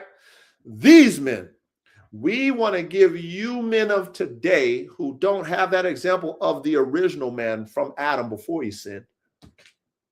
We want to give you an opportunity to come to the altar and slay your old self and become anew. Become the man that God designed you to be. Now, this is the hardest thing you could ever do in your life as a human being, is to become a top tier man. Oh, it's so much work, so much sacrifice, so much accountability, so much punishment when you make mistakes, so much struggle, so much suffering, so much responsibility. Oh, it's the hardest level. But you know what? You get an honorable death. When you pass on and leave the third D, it's honorable. You'll become the pillar. You become the legend of your family. You become the legacy. You transition to the higher levels of afterlife with the other men. The few of them. There's only a few of them now. So if you have a bitch made ass spirit, if you one of them hybrid men, you don't know if you really on the feminine side, or you don't know if you side with your femininity, you side with your emotions and shit. You know what I mean? You want to bicker and banter and argue and shit. You know what I'm saying? You want to hate and shit. You got a jealous spirit and shit. You know what I'm saying? You got a fucking envious spirit and shit. You don't want to uplift your brother. You don't want to be accountable for nothing. You want to point fingers and shit. You know what I'm saying? Them type of men. You know what I'm saying? You want to gossip and shit. You just want to run your motherfucking mouth and don't put in no work and shit. You got a lazy spirit and shit. We want to invite you right now to the front of the fucking, just come to the front, man. We want you to come to the altar. We want to give you an opportunity for us men who are on that path to the straight and narrow. We're really trying to tune into the ancestors. We really repented. We really understand that you gotta fucking turn away from them fucking bitch ass ways. Huh? We want to give you an opportunity right now to come to the front so we can lay hands on you so that you can repent, right? And you can get into your alignment. You can come into, get in that basic training of being a motherfucking man and man up. You know what I'm saying? All that bitch made ass shit. You see these men doing today. You see girls doing today that these girls today, they look like women, right? Right? They look like women. You know what I'm saying? They look real good. They got titties, ass. They got the BBL, all the shit. You know what I'm saying? They make you look, but they got a dick. Spiritual dick, not a tranny now. They got a spiritual dick. What that means is they more man than you. Right? Then you kind of mirror them. You know what I mean? You're the hybrid. You just ain't got tits and a pussy. But your spirit is just like them. Okay? Come to the front. Come to the front right now. We want to help you. We want to exercise you right now. We want to exercise. We want to lay hands on you. We want you to repent. All right. We want you to repent and really, really, really stand tall in this shit. It's hard, man. It's hard. But you know what? Your reward is honorable, man. You'll have an honorable reward, man, at the end of it all. When you transition back into your manhood on some real righteous manhood shit, you'll get an honorable reward, man. I'm telling you, you will, man. You feel so much better, man. You really, really will. Okay. So come to the front right now. Right now, all right, and get this what? Get this motherfucking slave.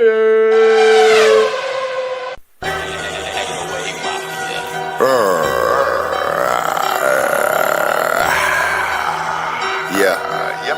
ET phone home, yeah. ET phone home, yeah. Talking ET phone home, yeah. Tuning T.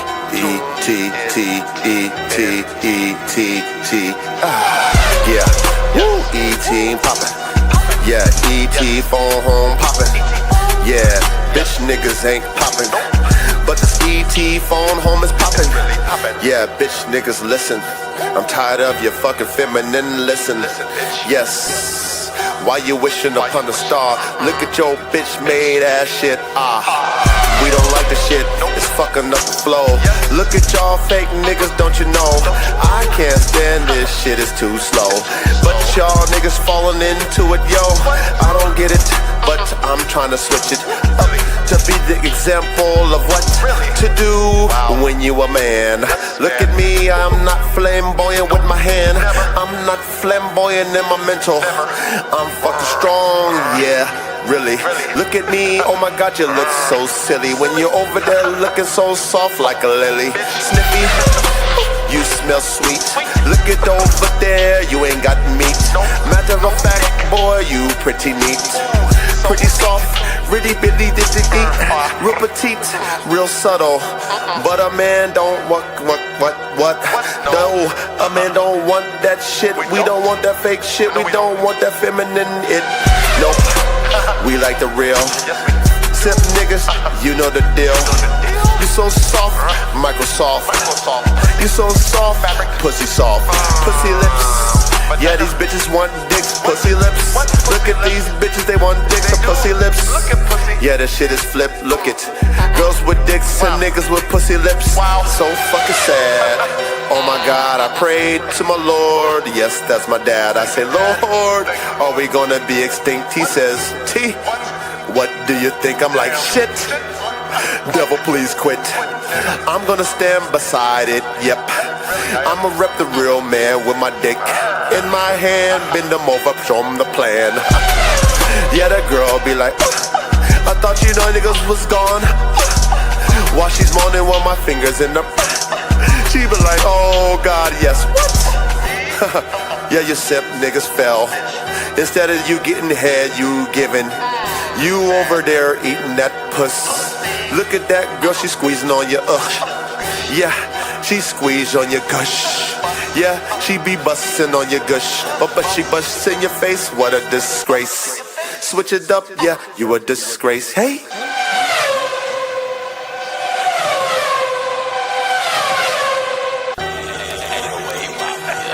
Yeah, come here, nigga. I see you over there hiding behind that bitch. I see you over there acting like a snitch. See you over there behind them closed doors, acting like a fucking whore. Come here, nigga. Yeah. Come here. Yeah, bring your bitch too. Yeah. Ha, man, I'm sick and fucking tired, man. The Lord said stand up and be a fucking giant, man. God damn it, is this fucking it? Me and the coach and god damn it, prime it. Man, we gonna do this shit. Put all this time in the classroom and shit. Learn from my failures, cause that's how we get it. Thank the Lord for the spirit we winning. Thank the Lord for the bands, we got them. Thank the Lord for the sins we threw them. Thank the Lord for being born again. Make these other niggas look like women. Got no time, though. The Lord is on my mind, bro. So I'm moving so slow, got this in control, don't you get it? I'ma be a nigga down here, I ain't gonna do shit. When the Lord moves, I'm just gonna be a broom and sweep these bitch ass niggas off they fucking path. Cause y'all math is all wrong. Got y'all wearing dresses in the spirit and I can see that shit all along. So I'm gonna keep moving on my goddamn path. Got the Lord in my motherfucking class. And he at the chalkboard, it's the coach. He said, look here, I'm like Freddie Roach. I teach you what I've done. Understand, be a man, be a son of the Most High. Look at the fruit from your tree. If it's rotten, nigga, put yourself in the mirror and be guilty. Fall on your face, live in disgrace.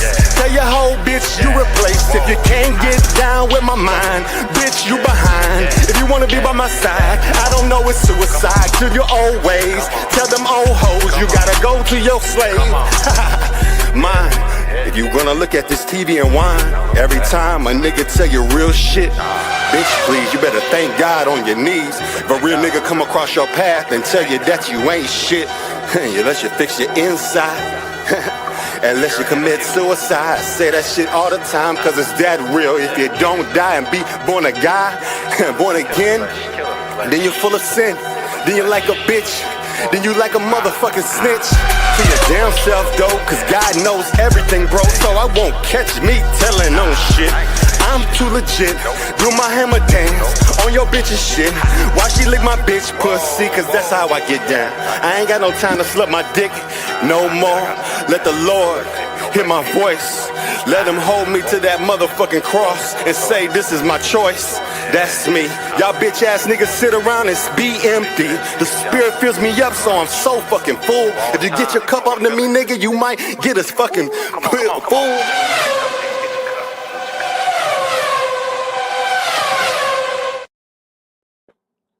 Real men on 3.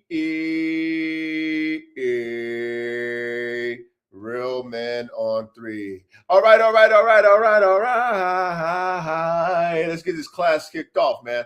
I'm gonna go ahead and share that link. And if you qualify, come on up. But let's get ready to go, man. Let's get ready to get in this classroom and learn something. All right. Let me go ahead and share my link right here. And put it in chat. Yeah, we're going to do it just like this and just like that. There we go. The link's in the chat. Come on up. Let's go.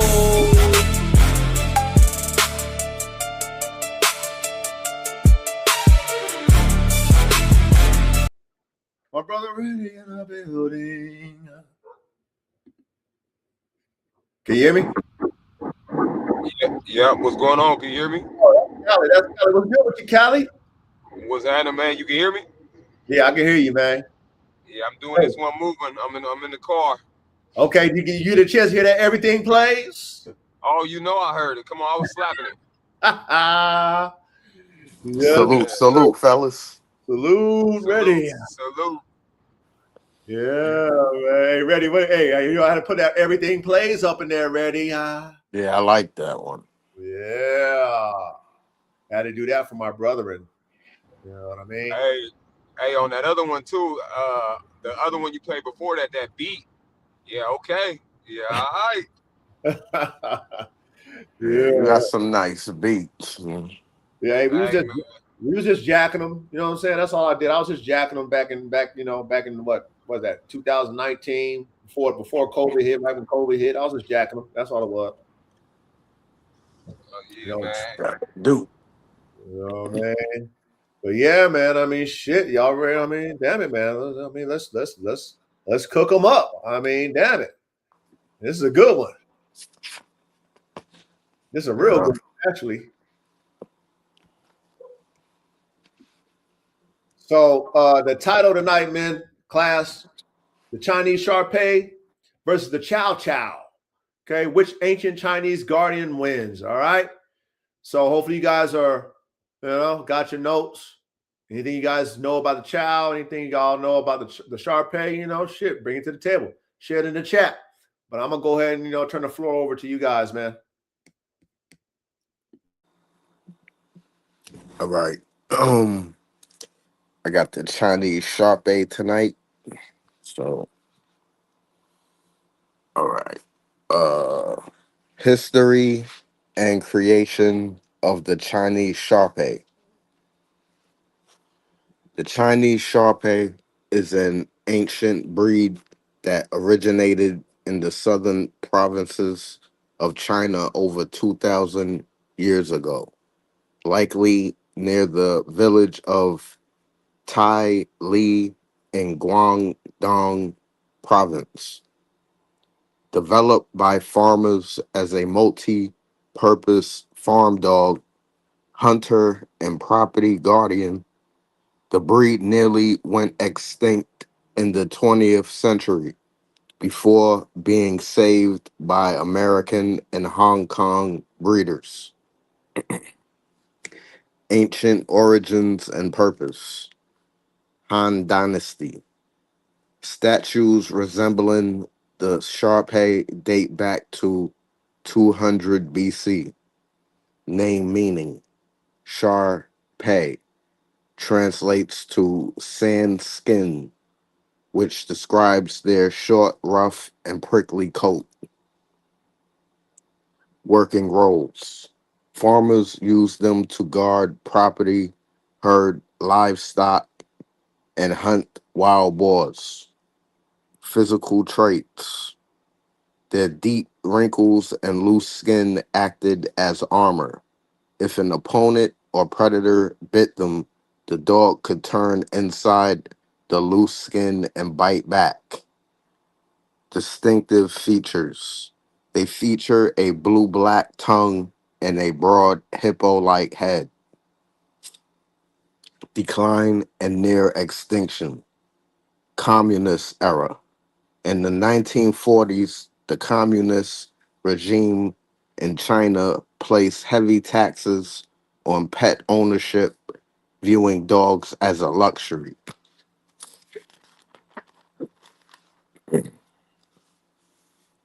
World's rarest. By the 1960s and 1970s, the breed was nearly wiped out. The Guinness Book of World Records listed them as the rarest dog breed in the world. Rescue and modern revival. Matt Go Law's plea. A Hong Kong breeder named Matt Go Law asked American dog lovers for help to save the breed in the 1970s. Magazine feature. A famous push came in 1979 when Life magazine put a Shar-Pei puppy on its cover. AKC recognition. Americans rushed to buy and breed them. The AKC officially recognized the Chinese Shar-Pei in 1992. Other names. Cantonese Shar-Pei, Chinese fighting dog. Origin, China.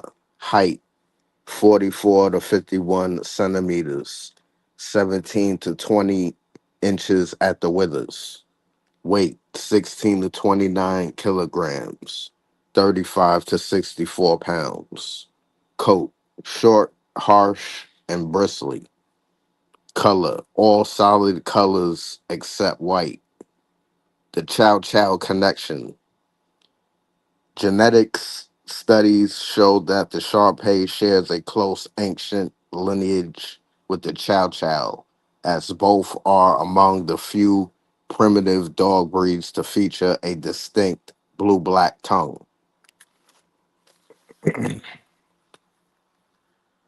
Types of Shar-Pei.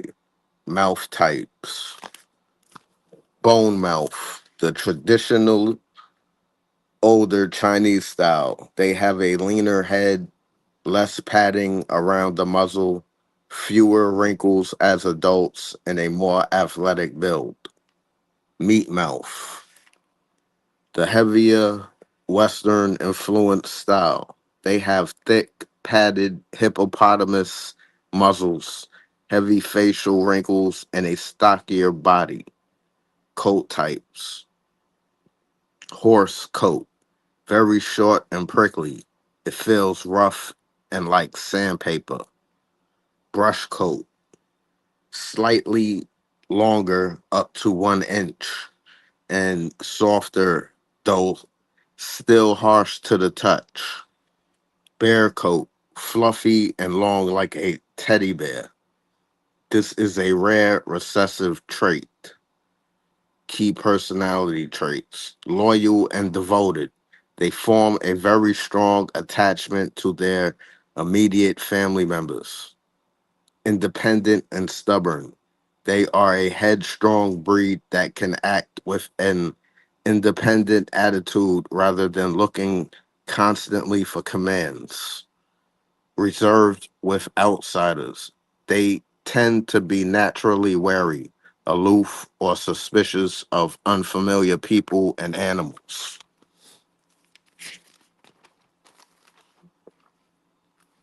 Calm and quiet. They are generally serene indoors and do not demand nonstop activity, though they act as vigilant watchdogs. Health, skin and coat issues, dermatitis and yeast, cutaneous mucinosis. Let's go with that. Mucinosis. An excess buildup of a jelly like substance under the skin creates bubble like bumps. Allergies, atopy, eye problems, entropion, cherry eye, breed specific and systemic diseases, familial Shar-Pei fever, FSF, sudden recurring high fevers accompanied by swollen hocks, ankles, amyloidosis, protein buildup in organs, frequently causing kidney or liver failure, respiratory distress, or BOAs, compressed airways and tight, soft palates make them prone to heavy snoring, snorting, and heat intolerance. Joint and stomach risk, bloat, hip dysplasia, bite force between 200 and 400 psi, with most sitting around 200 to 220 psi. Lifespan 8 to 12 years. Some dogs can live up to 14 years with good care. All right, here's some facts. One of the six Basel dogs, the Shar-Pei, is older than most modern breeds that emerged in the 19th century.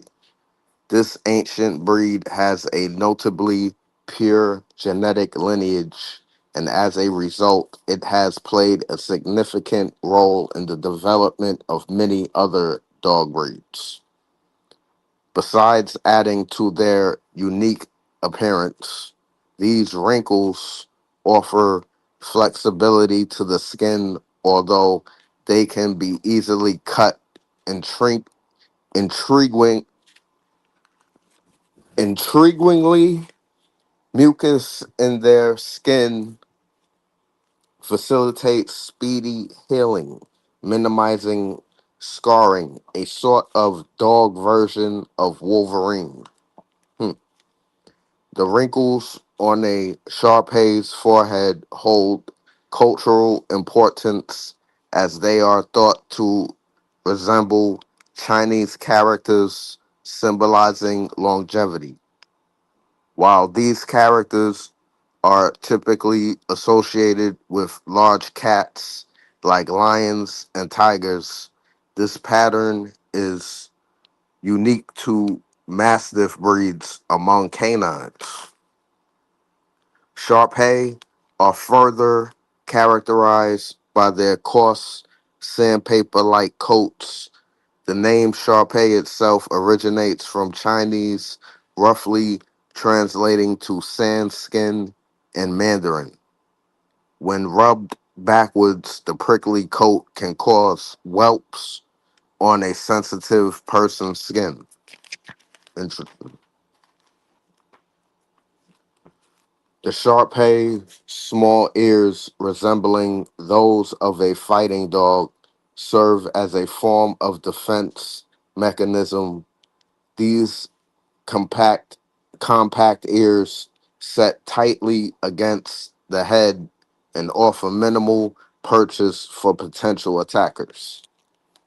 When observed from the top, a Shar-Pei's mouth should exhibit either the shape of a round roof tile, referred to as roof tile mouth, or a wide jaw resembling a toad's mouth, known as toad mouth. Both mouth types provide the Shar-Pei with a strong bite. Originally bred for pit fighting and guarding purposes, Shar-Peis can have a tendency towards aggression, whether it's directed at other dogs or people. To ensure their well rounded behavior, early training and socialization are essential. As an ancient breed, the Chinese Shar-Pei originated in the southern provinces of China around 200 BC, serving various roles as hunters, herders, guardians, and fighters. Shar-Pei being initially bred for their hunting and fighting abilities, the wrinkles in their skin and the roughness of their coat likely serve to prevent opponents from gaining a secure grip. These dogs are also believed to have joined Roman legions in battle, wearing protective armor. During the Middle Ages, they were trained for the unique task of carrying flaming resin cauldrons to the front lines, demonstrating their versatility and contributions in various historical contexts. The high demand for Shar-Pei during the 1970s and 1980s, sparked by the breed's visibility, led to detrimental overbreeding practices on copious breeders in Hong Kong, Macau, and Taiwan, resorted to crossing the remaining purebreds Shar-Peis with other breeds like the Bull Terrier, Pug, and Bulldog. They then sold the mixed offspring to the unwitting American buyers, compromising the breed's integrity. Damn. The result of the crossings led to a dog with a much fleshier mouth than the original breed. These fleshier mouth dogs became known as meat mouth Shar-Peis, while the original dogs are called bone mouth Shar-Pei. The Shar-Pei is banned in a few countries worldwide, such as the UAE and Qatar, likely due to their unfavorable reputation as fighting dogs. Finish.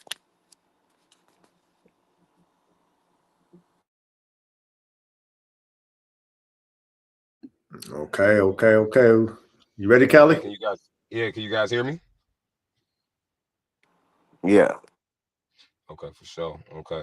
So I got the Chow Chow. Um, Me and Reddy discussed this. We did some dogs that everybody kind of is familiar with. We try to, we go outside of the box, but we try to sometimes touch some breeds that people have familiarity with. So let me get started on my Chow Chow. The Chow Chow is one of the world's oldest recognizable canine breeds, originating in northern China thousands of years ago. DNA sequencing confirms it is a basal breed, meaning its genetic lineage predates the emergence of most modern breeds in the 19th century and sits incredibly close to the wolf. Ancient roots, 2,000 plus years ago. While genetic studies suggest the breed's ancestors diverged from other indigenous dogs in Asia up to 8,300 years ago, definitive historical records appeared during the Han Dynasty, 206 BCE to 220 CE. Bas reliefs, pottery, and terracotta sculptures from this era clearly depict a stocky, square-built dog with a stilted gait and a distinct ruff around the neck, mimicking the modern Chow Chow, the ultimate multi-purpose worker. In ancient China, the Chow Chow was not just a companion; it was a highly versatile utility worker. Imperial hunting. Emperors treasured them as sporting dogs. One Tang Dynasty ruler reportedly maintained a hunting kennel of 1,000 of chows, of thousands of chows. Guardians and haulers. They were utilized to guard palaces and monasteries, herd livestock, and pull heavy sleds through swampy terrains. A feat later documented by Marco Polo during his 13th century travels. Resource procurement. During times of scarcity, they were unfortunately bred as a food source. Wow. Earning the historical name the edible dog and harvested for their thick, dense pelts to trim clothing. Wow. Meaning behind the name. No wonder and for people who know Chow Chows, no wonder they didn't like humans. No wonder they're aggressive and want to bite somebody because these people were eating them at one point. Oh my God. But anyway, meaning behind the name. I found this whole thing very interesting. The breed is known in China as Songshi Quan, which literally translates to loose lion dog. The Western name Chow Chow did not come from China. In the late 18th century, British Empire merchant ships used the pidgin English phrase Chow Chow as a catcall term to describe miscellaneous unitemized cargo or trinkets.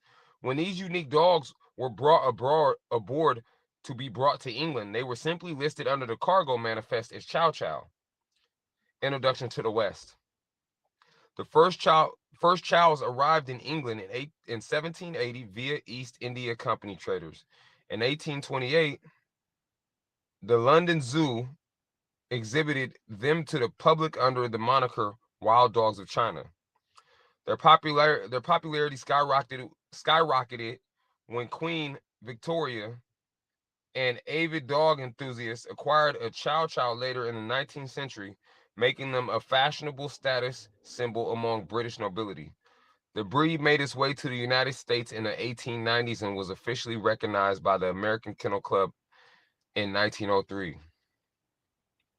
Okay, so now next I have the different variants of Chow Chow. I'll go there. While there is only one official Chow Chow breed, it is categorized into distinct variants based on its coat textures, face types, and 5 standard colors. Coat variants. The American Kennel Club recognizes 2 distinct double coat textures. Rough coat, the iconic hyper fluffy variant. It features a thick, off-standing outer coat with a profuse rough around the head and neck, giving them a lion-like appearance. Smooth coat. A sleeker, dense, and hard outer coat with no obvious rough or feathering on the legs and tail. They require less grooming, maintenance, and look more athletic. Excuse me, guys. Face types. Breeders and enthusiasts typically categorize Chow Chows in 3 distinctive facial structures. Open face features a longer muzzle, more visible eyes, a traditional Spitz-like skull, and fewer wrinkles. This type generally has fewer respiratory and eye issues. Square face. Considered the classic balanced appearance defined by official standards. It features a broad head, a short but deep muzzle, and clean proportional lines. Smushy face. Characterized by a very short muzzle, deep facial wrinkles, and a heavy teddy bear-like expression. Color variations. The Chow Chow Club recognizes exactly 5 official colors. Exotic names like lavender or champagne are merely marketing terms for these standard variations. Red ranges from a deep mahogany to a light golden red, often with lighter shadings on the tail and ruff. Black, a solid black coat that can sometimes develop copper or silver highlights from sun exposure. My grandma had a black one when I was young. That was probably my first dog where I was really had like a more intimate relationship with it, and it was mean, but it loved me. It was a very nice dog to the family, but it definitely would bite you. Blue, a solid steel gray or slate gray color, resulting from a genetic dilution of black of the black coat. Cinnamon fawn, a soft, light reddish tan or dilute red shade that typically features a beautiful gray mask or overlay as a puppy. Cream, ranging from ivory to a light butterscotch, these dogs are born cream and usually sport tan ears. Regardless of the variant, every purebred Chow Chow shares the breed's signature blue-black tongue and unique rigid rear legs that give them a distinctive stilted gait. Now, next I'll get into what breeds make the Chow Chow dog, if any. The Chow Chow is not a man-made mix of other dog breeds. It is an ancient, genetically distinct basal breed that originated in northern China or Mongolia thousands of years ago. Instead of being created from other dogs, the Chow Chow is actually an ancestor or close genetic relative to many modern breeds. Understanding the Chow Chow's lineage. Direct descent from the wolf. DNA studies show that the Chow Chow is one of the world's oldest basal or primitive breeds. This means its lineage diverged from the common ancestor of domestic dogs, the gray wolf, much earlier than most modern breeds. The Spitz family. The Chow Chow belongs to the Spitz evolutionary group. This group is categorized by thick double coats, pointy ears, and curled tails. Breeds they influenced. Because they are so ancient, Chow Chows were actually used to help create or refine several modern breeds, including the Shar-Pei, which shares its signature blue-black tongue, the Eurasia, and the Akita. Summary of traits. For thousands of years, the Chinese nobility, nomadic tribes, and monasteries selectively bred the Chow Chow for specific work roles rather than crossing them with outside dogs. They were kept as true purebreds for hunting, guarding, and herding. So next I'll get into, let me see here, physical traits. Coat, thick double coat in rough, long, or smooth, short varieties. Colors, red, black, blue, cinnamon, or cream. Tongue, distinctive blue, black, or purple color. Gait, straight hind legs cause a unique, slightly stilted walking style. Expression, deep set eyes and scowling face give a dignified, serious look. Temperament and personality. Aloof and independent, often distant with strangers, behaving more like a cat than an eager to please retriever. Loyal, deeply devoted to their main owner or family, often acting as a one-person dog. Quiet and calm, generally low energy indoors, very quiet and rarely bark unless alerting to something unusual. Protective, possesses a natural guarding instinct requiring early and consistent socialization. Opinions on behavior.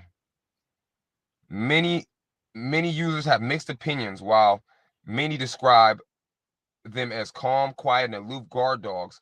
Others note their individual dogs can be surprisingly clingy or quirky around the house.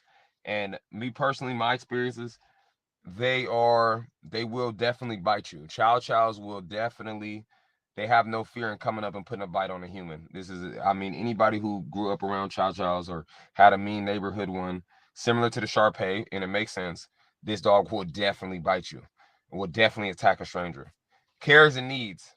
And these dogs, from my personal experience, they also remember people very well, because we grew up with one and it remembered me and my friends riding his bike to the point we had a schedule and all this when we knew he was going to be waiting on us, and he would come every time. So he knew who we were. So I'd say that they probably have pretty good memory too. Care and needs. Exercise. Low exercise needs, under 20 minutes a day.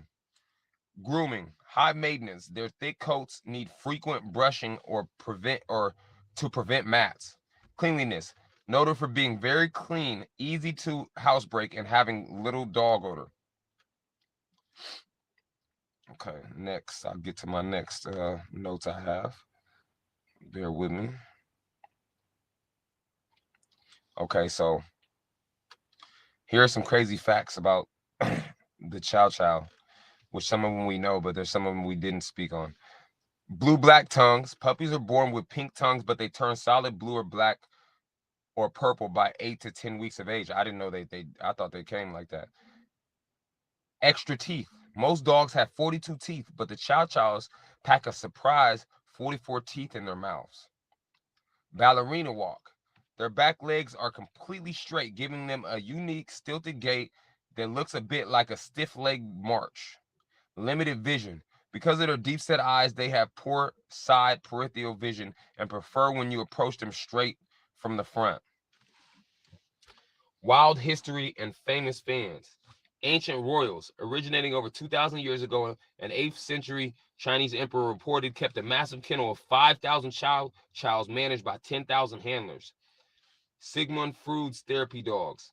Sigmund Freud, yeah, I hope I said that right. The famous psychoanalyst loved the breed and kept his chow, Jofi, in his office during patient sessions. Freud even trusted Jofi to signal when a patient session time was up. Cargo ship naming. The name Chow Chow doesn't mean anything canine in Chinese. 18th century British merchants, like we spoke on earlier, use the term to label miscellaneous or mixed cargo items coming from Asia, which meaning the Chow Chow is not, that name has nothing to do with Asian, it's interesting how that worked out though. Now let me get to my next set of notes here. And I think the last ones I have, and matter of fact, I think that's all the notes I have. Let me see here. Excuse me, guys. I'm on the road and letting the car drive itself while I do this. This is how dedicated I am to this dog program with you guys. Yep, I think that's all I have. So I digress.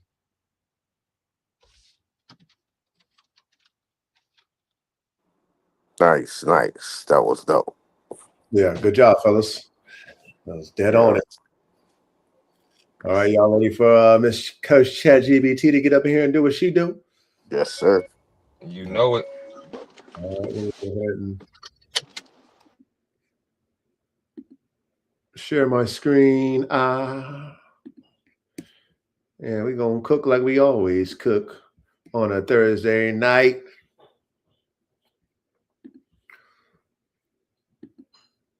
All right. Can you guys see that? Yep. Yes, sir. All right. So we got the Chinese Shar-Pei versus the Chow Chow. Ancient Chinese guardians compared. The Chinese Shar-Pei and the Chow Chow are two of China's oldest and most recognizable dog breeds. Both are ancient working dogs that have served as guardians, hunters, and protectors for thousands of years. At first glance, they may seem similar because of their serious personalities, strong protective instincts, and independent nature. However, beneath the surface, they are very different dogs in structure, temperament, athletic ability, and purpose. If these two legendary breeds were compared side by side, each would dominate in different areas depending on the tasks. Origins. Chinese Shar-Pei. The Chinese Shar-Pei originated in southern China, particularly, was that Guangdong? Is that what it is? Yeah, Guangdong. Yep. So, particularly Guangdong province, more than 2,000 years ago. The breed was developed by Chinese farmers as an all-purpose working dog. The Shar-Pei was expected to guard farms, hunt wild boar, catch vermin, herd livestock, protect villages, occasionally participate in dog fighting. Its loose skin and rough sandpaper-like coat were actually functional features. If another animal grabbed the Shar-Pei, the dog could twist inside its skin and continue fighting while protecting vital organs. During the Communist Revolution in China, Shar-Peis nearly became extinct. Only a handful survived in Hong Kong before breeders successfully rebuilt the breed. Wow, that's interesting. That's interesting. Yeah. So that Shar-Pei skin is kind of like how they did the Neo, huh? Yeah, it seems similar. Like it's a sandpaper-ish coat. Like you're cutting your hand and shit if you're sensitive to it. Yeah, that's definitely interesting too. Yeah. Yeah, the sandpaper coat. That's something that I've never really I've seen the Shar-Peis, but so that can't be the American one. That's got to be the China one, huh? Nah, they the American it's the coat variety, basically. Okay, so there's different coat varieties with Shar-Pei. Yeah. Okay. Some of them got more wrinkles than others, and then some of them don't have wrinkles. Oh, okay. I didn't know they didn't come with wrinkles either. Okay. Shout out to the bear. That's the American version, the one without the wrinkles, because they mix other dogs in there, and that's what it said in my notes that Hong Kong they only had a few pure lines left, so they took the ones that they had left and took some to bulldogs, took some to bull terriers, and took some to pugs, and Oh. and then they sent those to America and got like dummies. You know what I'm saying? Got suckers, and Wow. then and they bought those dogs, and those are the ones that don't really got wrinkles. I think they're a little bit more athletic, and they call them like meat mouth. Pause. Meat mouth balls. Okay. All right, man. Hey, we learned something tonight. Fellas, take these notes, man. I'm learning something right now about these damn Shar-Peis. You know what I mean? All right, here we go. The Chow Chow. The Chow Chow is one of the oldest dog breeds in existence. Its history stretches back over 3,000 years, possibly longer. Originally developed in northern China and Mongolia, the Chow Chow served royalty, nobles, hunters, shepherds, soldiers, and temple guardians. Historically, they were used for palace guarding, temple protection, hunting wolves, hunting bears, pulling carts, herding livestock, military camps. Unlike the Shar-Pei, the Chow Chow developed in a much larger and heavier guardian capable of intimidating predators simply by its presence. Does that make sense, fellas, for the Chow Chow? Yeah, All they right. got a lot of things they do.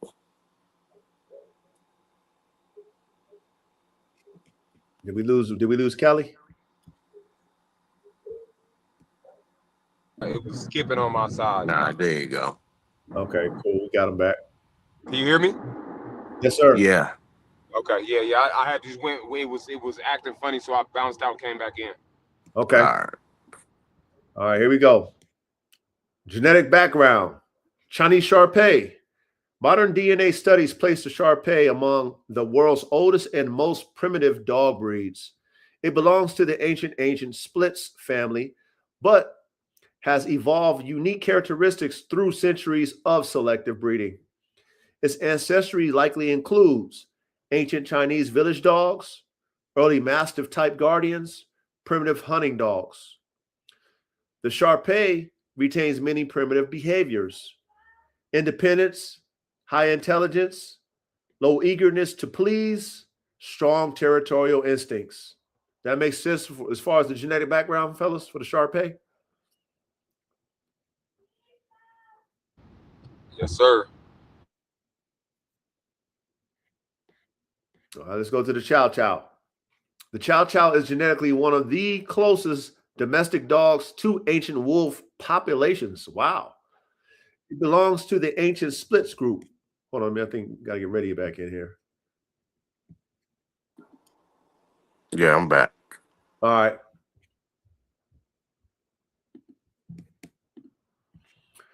All right, let me read that about the Chow Chow again. The Chow Chow is genetically one of the closest domestic dogs to the ancient wolf population. It belongs to the ancient splits group alongside Akita, Shiba Inu, Tibetan Mastiff, that Samoyed, Samoyed, yeah. Alaskan Malamute. Its thick double coat, curled tail, erect ears, and famous blue-black tongue all reflect its ancient heritage. That makes sense for the Chow Chow? Yes, sir. Yes, sir. I didn't see anything. I didn't see anything about the Tibetan or the Shiba Inu, but it's not surprising at the same time. Ancient spits.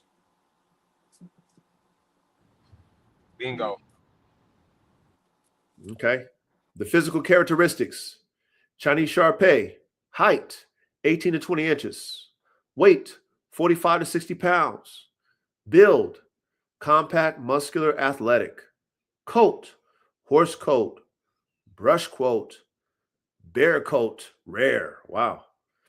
Signature features: deep wrinkles, hippopotamus face, small ears, blue-black tongues. The Shar-Pei is surprisingly muscular underneath its wrinkles. What y'all think about that? Physical features for the Chinese Shar-Pei. Yeah, it's on point. It's on point, and some of these facts I found out are surprising. It's much tougher dog than it looks like. Yeah. And then the different variances too is surprising too. Yep. Yep. That the fact that there's a tight-skinned one out there, I've never seen it.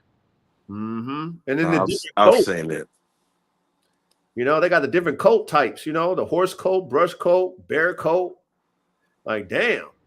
Yeah, I've never seen anything but the main, like in a lot of the color I seen was the blue.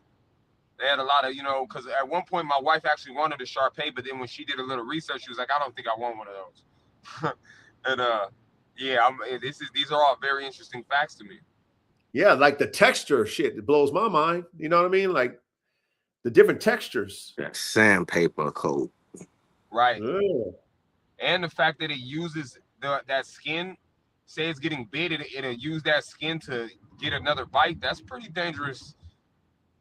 That can make or break a dog in a situation, because if the other dog thinks it has a grip, and the whole time all you got is a flap of skin, no matter what's attacking the Shar-Pei, once that Shar-Pei makes its move, because it knows it can, if it knows how to use that skin, that's pretty dangerous. Yeah. So we should have a high pain tolerance too, then. For sure. Yeah. Especially all that skin.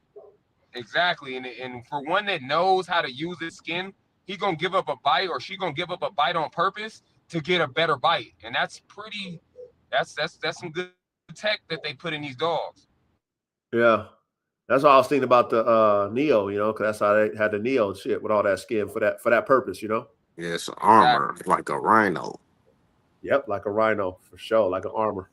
Yep. All right. These dogs going after wild boars and shit. Yeah, so they got to take them damn tusks, and you know what I mean? Them big old stabs to the tusk, man. All that skin is going to help with that. Yeah. All right. Let's go to the Chow Chow.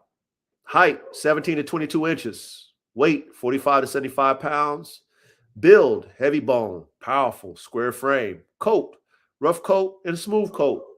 Signature features: massive lion-like mane, blue-black tongue, straight hind legs, curled tail.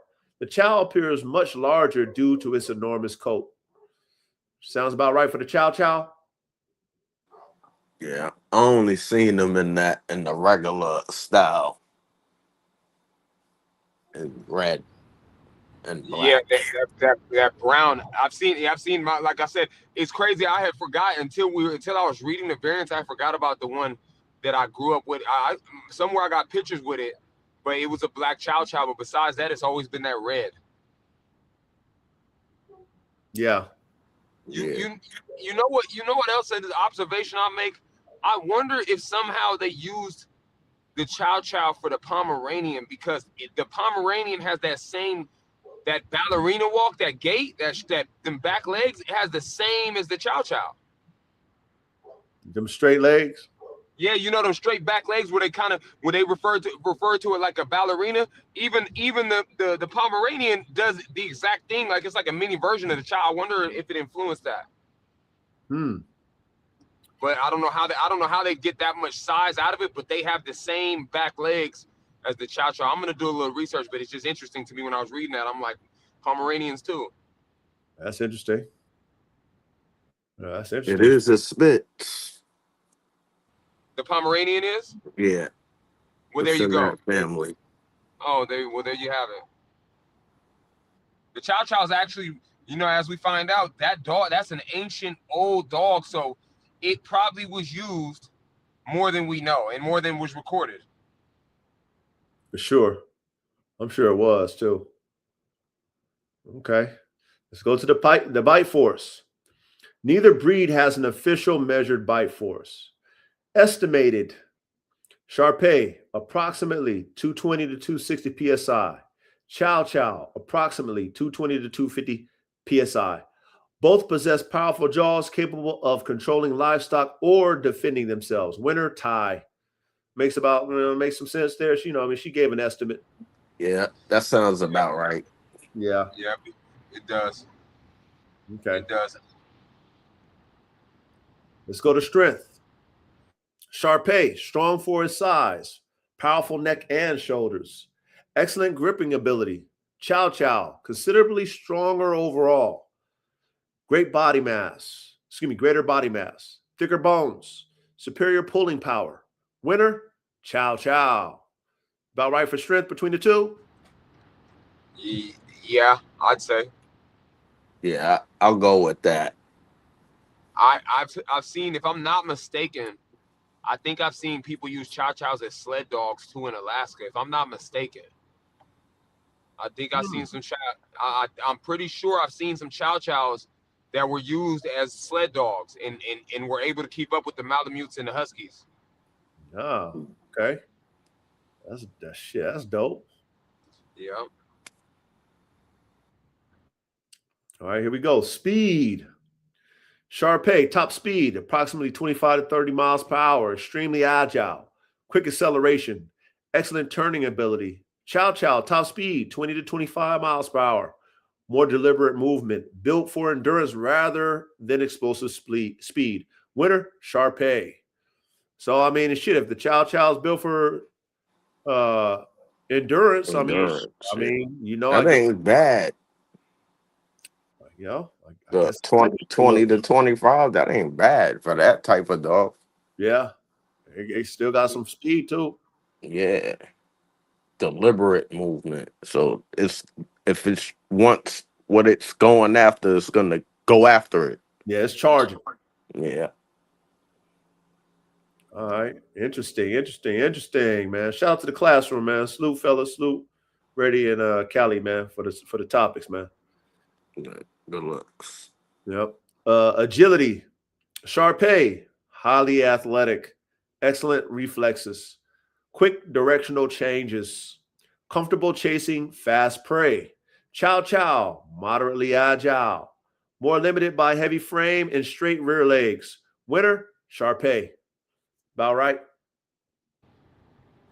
It's surprising, but it sounds right. It's still surprised. I'm surprised by the Shar-Pei. Yeah. We got another case of people in the United States getting their hands on a dog that they think is cute and ruining the goddamn dog, man. God damn. Okay, it's all visuals. It ain't performance based. You see all the health problems this Shar-Pei got? God damn. Yeah, and it's crazy though, because every time we go into this engineering, especially when it's breeds that we're familiar with or that people have had, you find out what this dog really was capable of doing and what it can do, and you're like, man, I don't know, man. I'm just tired of the rhetoric with that. Yep. But at least now we can go back in time and see what them dogs used to be versus what they are today, and understand how today versus everything is just very visual versus performance based. How you can fuck a dog all the way up. Yeah, for sure. And you know what? It does me a lot of justice when looking at these different breeds, because, you know, for speaking for every dog man, I'm pretty sure in this class, you know, especially after this class, when I'm out and I see people's dogs, 9 out of 10 times I know what it is, or I have an idea. And with that, I know what that dog is really about, even if the owner doesn't. A lot of the time, these owners got this dog, oh, this is my pet. And the whole time, they don't even know what they have. They don't know the history behind it. And so, you know what I mean? And you can look at the dogs. I'm not going to lie. The dogs be knowing, too. The dog be wanting to go act the goddamn fool because it's in his nature, but he's a pet. So he just, you know, the dog figures out how to please their master. But at the same time, you have a person with a working dog and they got it treated like a lap dog, or, you know, and this is common. I know everybody sees it, but this helped me to see these dogs for what they really are in their true nature, not what they're being used for by your average civilian. Facts. All right, let's break down the endurance. Shar-Pei, good endurance. Work efficiently in warm climates. Capable of extended hunting sessions. Chow Chow, moderate endurance. Heavy coat causes overheating in warm weather. Excels in colder climates. Winter, Shar-Pei. So it just says the Chow Chow got a moderate level of endurance. The Shar-Pei has good endurance.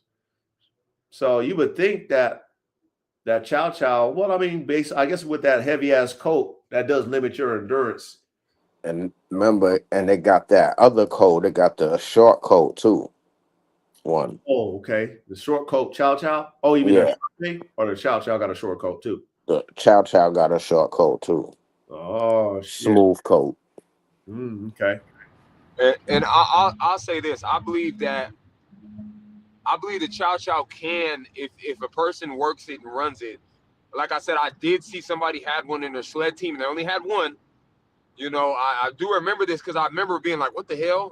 You know, but on top of that, the one that we used to always get chased by, that motherfucker could run we're on bikes. That motherfucker used to be keeping up with us. And I'm an athletic guy, man. So I used to be really hauling out. Who wants to get bit?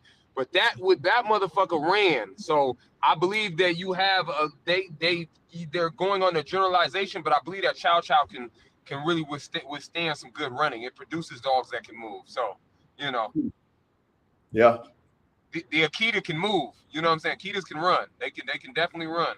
So even if they're gonna say they can't, I owned one. So that being coming from the Chow Chow, you know, that I think you'll have your certain ones that can just do outstanding shit, because that's what I've seen out of certain Chow Chows.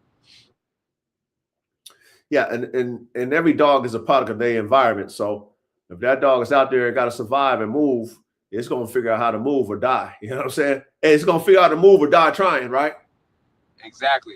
I mean, in the sled dog, I think your sled dog too. I think your pack, you know, they run in a pack, so it's like he's running with his pack, and he, you know, so I think that probably influenced that dog to be able to do that. But I do know that they've used him in Alaska. I do know for a fact. Okay.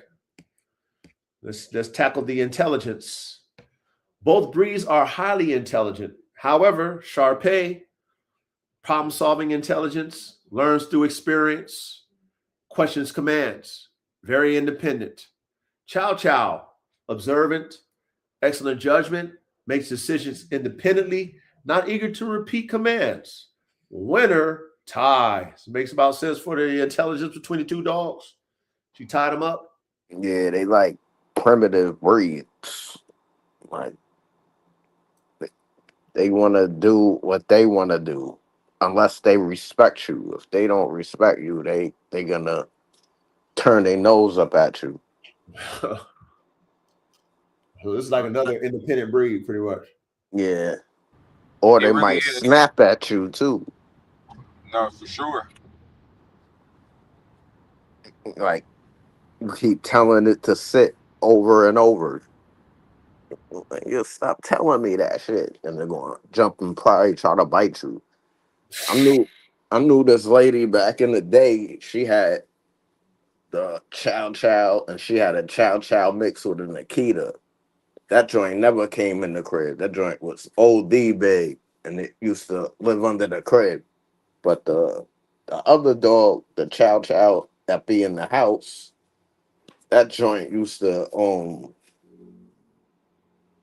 talk and all types of crazy shit. She taught her how to talk and Wow. crazy stuff. Like it'll say mama, hello, bye, all types of crazy shit. That motherfucker had a half carrot in it, that motherfucker, what? I don't know what it was. I just think it was the love that she showed the dog and she was with it all the time. So Wow. yeah, Okay, that's dope. yeah. And it would attack like that dog, like it would attack you if you was eating food, it would bite you. And I never understood that what that meant. Not to take your food, just to bite you while you was eating? Like you be sitting at the table eating like a snack or something, and it'll come up and bite you. Yeah. Not Yeah. to take your food, but just to bite you? Yeah. It was weird. So it was weird, a weird dog. Oh, okay. Well, shit, that motherfucker was a Rain Man dog, you know what I'm saying? That motherfucker knew how to talk and everything. Yeah. Hey, it's funny, Reddy, because when I tell you guys about this one that used to chase us, that dog would he'd lay in a position. So in order to, we only have two ways to get out my neighborhood. And in order to go that way, like, cause if we were going to the park over there or whatever, it would lay to where there was no way you can get past him.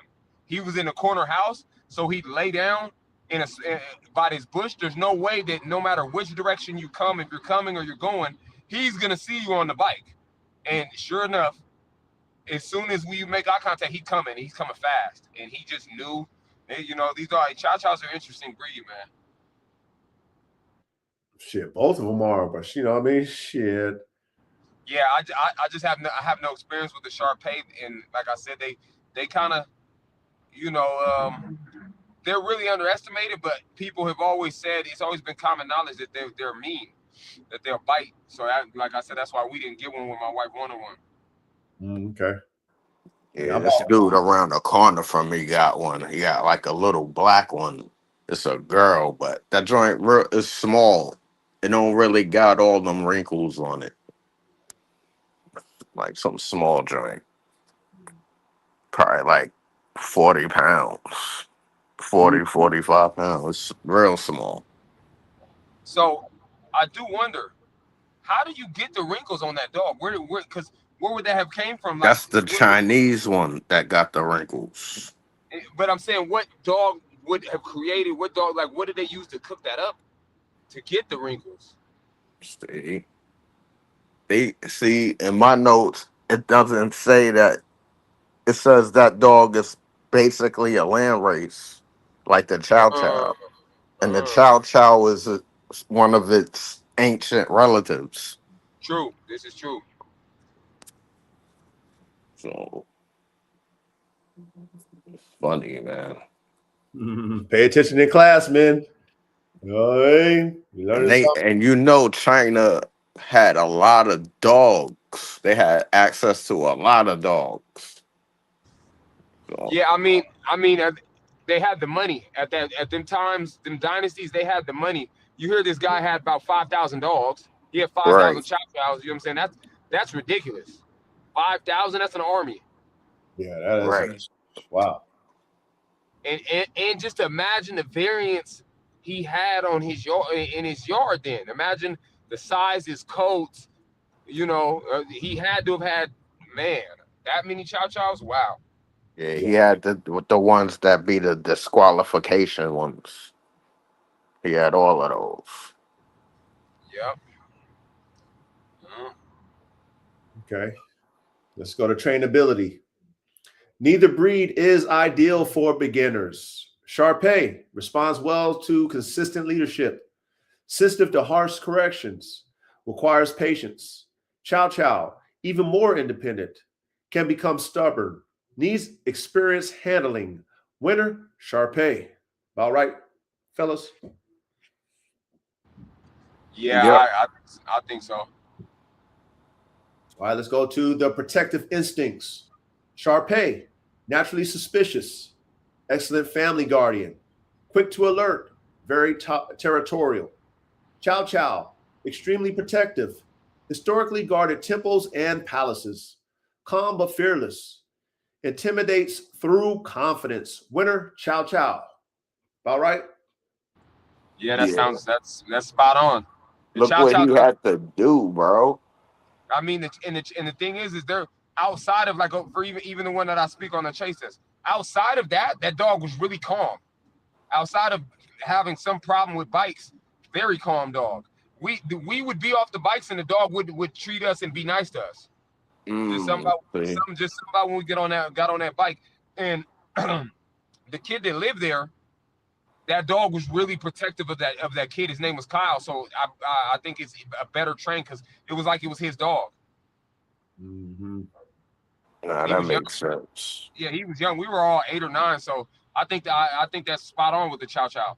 And That's then even my grandmother's too. It was my grandmother's always been good at training dogs. Though she had a dog as long as I've been alive, but that dog was his name was Brandy, but it was well behaved and it would bite you for sure about my grandmother, for sure. that sounds about right. Okay. All right. Family temperament. Shar-Pei, deep bond with family, reserved with strangers, gentle with respectful children, can be protective around visitors. Chow Chow, loyal to immediate family. I'm sorry, fellas. Loyal to immediate family, more aloof, less tolerant of rough handling, prefers calm households. Winner, Shar-Pei. It's about right for the family temperament. Yeah. Sound, I don't sounds think the Chow Chow really like people like that, unless it's their family that from that household, rather. Yeah, that's what she was saying too. She said loyal to immediate family. That's the man. dog. That's the dog you probably got in the bathroom and shit when company over. Like, Hey, yo, can I use your bathroom? The hey, dog in there. but you gotta know at one point they were eating them. So I Yeah. mean, That's probably why there ain't that many around today. and True, why they're not trusting of humans, like why they don't fuck with us all the true. way because dogs are not people. People try to think that these animals don't have that type of knowledge. But if you've been raised and say all of a sudden you're a puppy and then your mom just never comes back or you smell her fucking getting burned up, it's like they pass that shit along. They know what's up. Yeah, they They know got. what's up. They ain't stupid. Yeah, they know Nah, what's up. They they're not. so that's and that was just crazy. But yeah. The funny part about the Shar-Pei is you can't have those kids. You know how everybody has seen those kids where they yanking on the dog and just doing disrespectful shit to the dog. I know everybody has seen some toddlers where Exactly. yeah, you can't have a Shar-Pei and have a baby that's gonna yank an ear because that Shar-Pei gonna try to It's gonna dominate them It's gonna bite that yeah, motherfucking baby. like that. yeah, it's gonna react. Them kids, because pit bulls are some of the best with that. That's one thing I'll commit. I've seen my nieces, nephews, and just babies, period, go up and punch the dog, pull the ear, squeeze the tail, grab the nuts, and the pit bull doesn't do anything. They got Now, that tolerance about themselves. That's that yeah, nanny dog thing. Yeah, and they yeah, nanny dog. exactly. But now you go ahead and do that to that Shar-Pei, you liable. You're gonna have to get rid of your Shar-Pei. Yeah. Yeah. Okay. Let's go to prey drive. Shar-Pei, moderate to high. Originally hunted wild game. Strong chase instincts. Chow Chow, moderate. Historically hunted, but less prey driven today. Winner, Shar-Pei. It's about right for the prey drive. Yeah, I could see that now because they ain't really doing nothing with the Chow Chow. We don't see them. Yeah, we don't even see them like we used to back in the day. Nope. But even in the traits, they said aloof. They said so that motherfucker laying around. You know what I'm saying? He not. You know what I'm saying? He's just a teddy bear. Yeah. Yep. Like the Chow Chow's like a big Pomeranian now. Yeah. Exactly. And then the Shar-Pei, which I didn't know, will try to chase some small game, and you know what I mean? They Yeah. got that in them. Yeah. So that's accurate. Okay, all right. Let's go to dog aggression. Shar-Pei can be dominant towards unfamiliar dogs. Requires early socialization. Chow Chow, often intolerant of strange dogs. Naturally territorial. Winner, Thai. Both requires responsible ownership. Makes sense, fellas, for the dog aggression? Yes. Yes. Climate. Shocking. Yeah. Yeah, she gave him a tie. Climate performance. Shar-Pei, excellent in warm weather, moderate climates, poor in extreme cold. Chow Chow, excellent in cold weather, snow, mountain environments. Poor in heat, winter depends on environment. That's pretty much self-explanatory. Makes sense. Yeah. Yep. And then they got the variants. So Ah, that's true too. Got the variances too. They have short hair, long hair. Okay. All right, we got the health. Shar-Pei common issues. Shar-Pei fever. Wow. Entropion, right? Skin infections, hip dysplasia, ear infections. Life expectancy, 8 to 12 years. Chow Chow, common issues, hip dysplasia, elbow dysplasia, entropion, thyroid disease, heat sensitivity. Life expectancy, 9 to 15 years. Winner, Chow Chow. Makes sense. yeah, that's good Yeah, that for 9 to the 15 years. child. Yeah. Good. Yeah, I remember them. I remember all of them living pretty long. Yeah, that's a land race right I there. I think my grandmother. I think Brandy lived to be 13. I think. Yeah, that's good then. Anything 12 and above is good for a dog. So Yeah. you start hitting, 13, 14, 15, Jesus. They said if you treat the Shar-Pei well enough, it could extend to 14. Oh, wow, that's good. Yeah. Okay. But you see how it got its own disease, the Shar-Pei? Yeah, what's that? That's Shar-Pei a fever. hot, and it's hot. Like the hot gets like some mucusy bubble in there, like a lump. Mm, okay. All right, let's go to grooming. Shar-Pei, moderate maintenance. Wrinkles requires frequent cleaning. Minimal shedding compared to the Chow Chow. Chow Chow, extremely heavy grooming. Massive seasonal shedding. Requires brushing several times weekly. Winner, Shar-Pei. Make sense? Yes, Yeah. sir. Working ability. Chinese Shar-Pei, excellent at farm guarding, hunting, personal protection, vermin control. Chow Chow, excellent at estate guarding, livestock protection, cold weather work, cart pulling, temple guarding. Winner depends on the task. Farm versatility, Shar-Pei, heavy guardian work, Chow Chow. Good on that? Yes, sir. Wow. See, the Chow Chow do livestock protection work. Yeah, they Yeah. said they. I think in my notes it mentioned it. Yeah, because it had estate guarding, so I can see it doing livestock work. That's fire. And personal protection for the Shar-Pei. That's cool. And it's a farm guarder too. Mm, yep. Now, of course, depending on the variant, right? Yeah. Okay. We got the head-to-head categories. Origin, Thai. Strength, Chow Chow. Speed, Shar-Pei. Agility, Shar-Pei. Endurance, Shar-Pei. Trainability, Shar-Pei. Protective instincts, Chow Chow. Family companion, Shar-Pei. Cold weather, Chow Chow. Hot weather, Shar-Pei. Grooming, Shar-Pei. Working power, Chow Chow. Health, Chow Chow. Intelligence, Thai. Final verdict.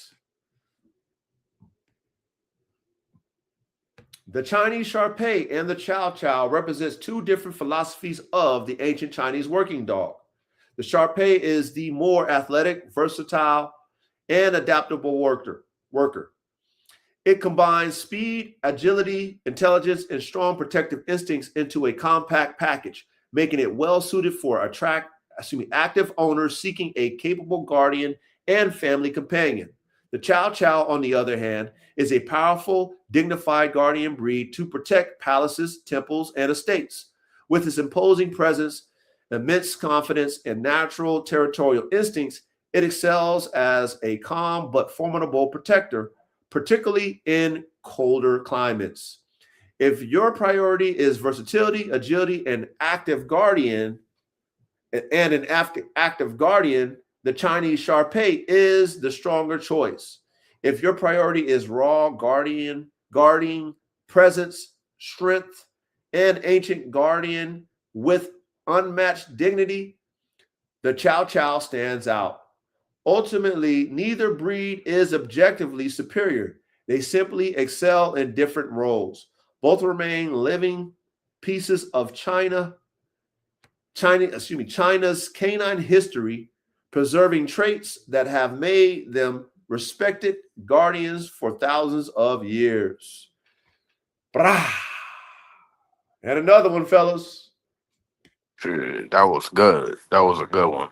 Yeah, that was a good one, man. We learn something every one of these class that we do with these verses, man. We learning something new about these dogs, man.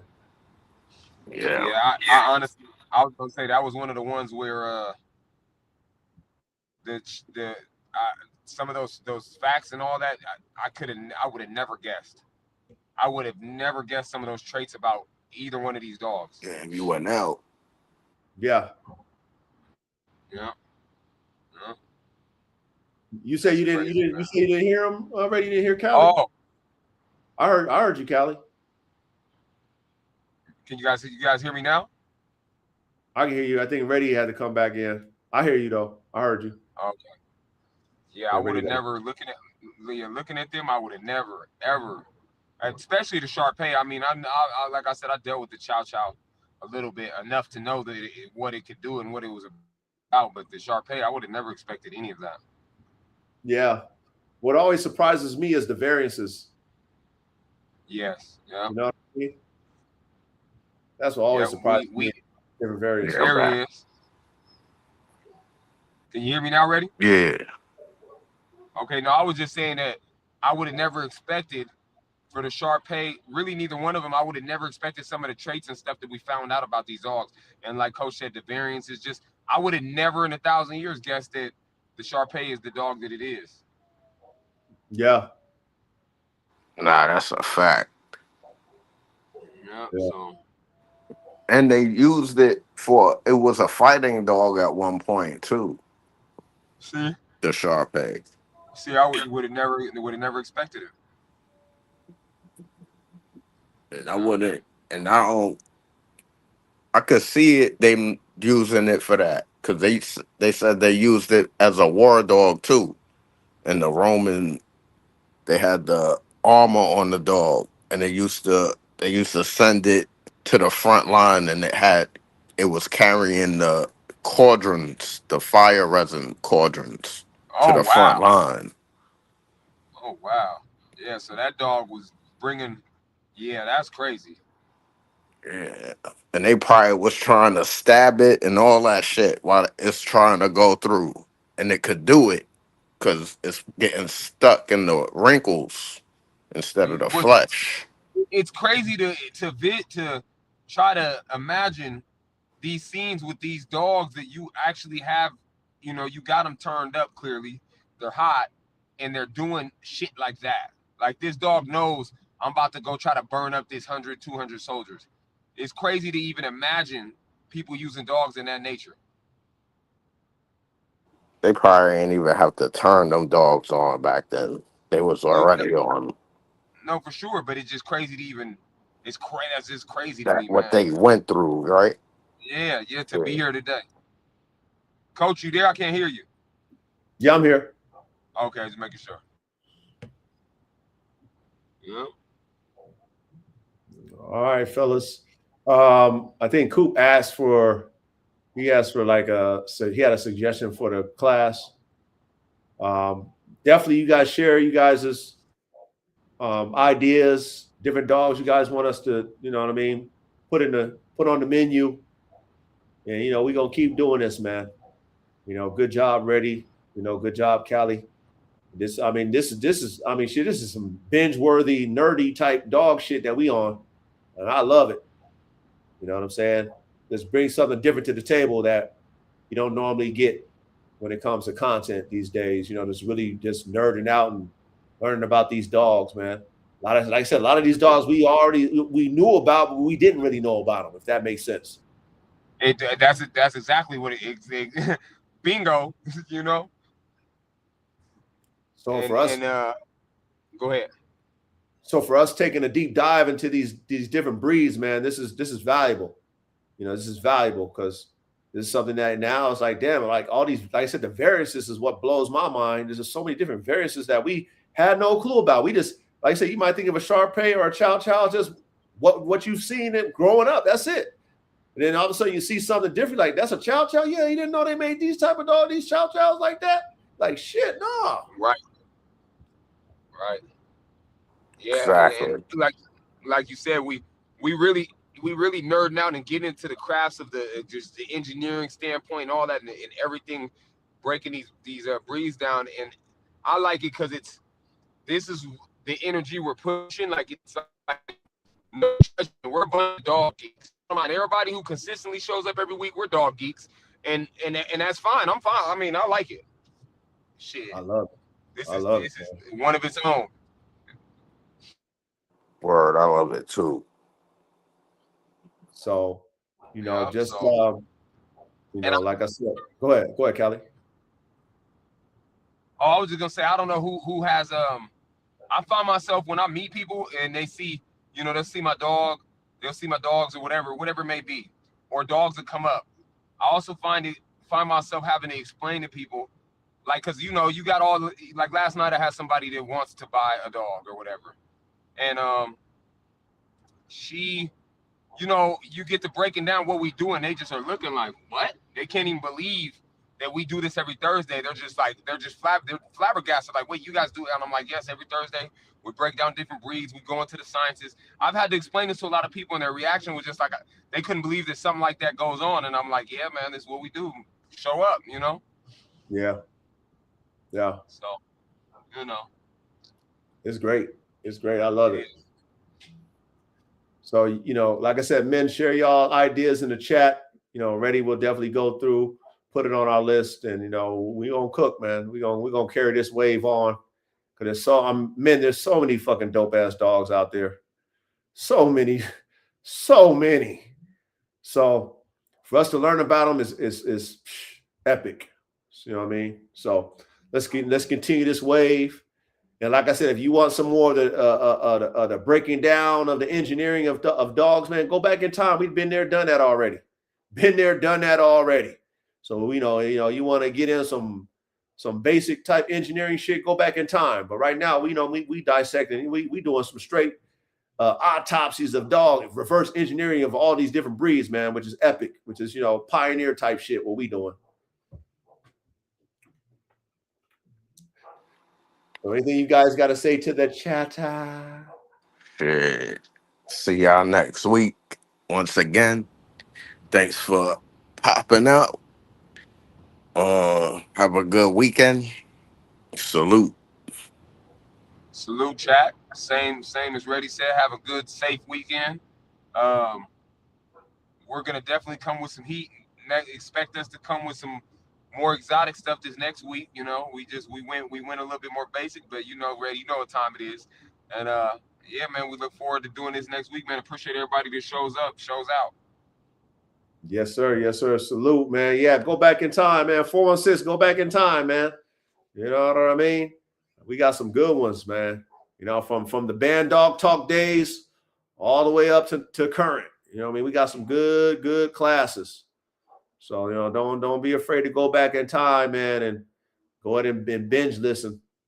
Like I said, we've been doing this shit for 3 years, man. We ain't new to this shit. And I know that 416, but for you guys who haven't had a chance to listen to some of those old school ones, man, go back in time, peep them out. Like, man, them niggas been talking about this shit since day one. Oh, yeah. Definitely have. Definitely have. So, But all right, you guys, y'all be safe, man. Y'all better pay attention to them damn debriefings. You know what I mean? Them testimony, y'all better pay attention, man, and apply that shit to your life. You know what I mean? Like I said, time ain't on our side, brothers. And, you know, if we got any sisters, time ain't on our side, man. You better, you know, value your time on this earth. But do something with it, though. You know what I'm saying? Don't be a slave to the rhythm. You know what I mean? Do something with the shit. You know what I mean? You know, go to your grave with no regrets. You know, that what I mean by that is make sure you accomplish the things you want to accomplish. You know what I mean? Don't say that just because, you know, oh, fuck, it is what it is type shit. You know, motherfuckers say that shit because they already fucking gave up on life. So they'll say that, oh, I got no regrets. Well, you got a whole bunch of failures on your test. You say you ain't got no regrets. You know what I'm saying? Nah, nigga. You know, right your wrongs and then say that shit. You know what I mean? Accomplish something, reverse the generational curses and then say that shit. You know, take your life to the TJ Maxx, then say that shit. But, you know, don't say that shit because, oh, man, I mean, it is what it is. So, but all right, man. Love you guys, man. Be safe out there until next Thursday, man.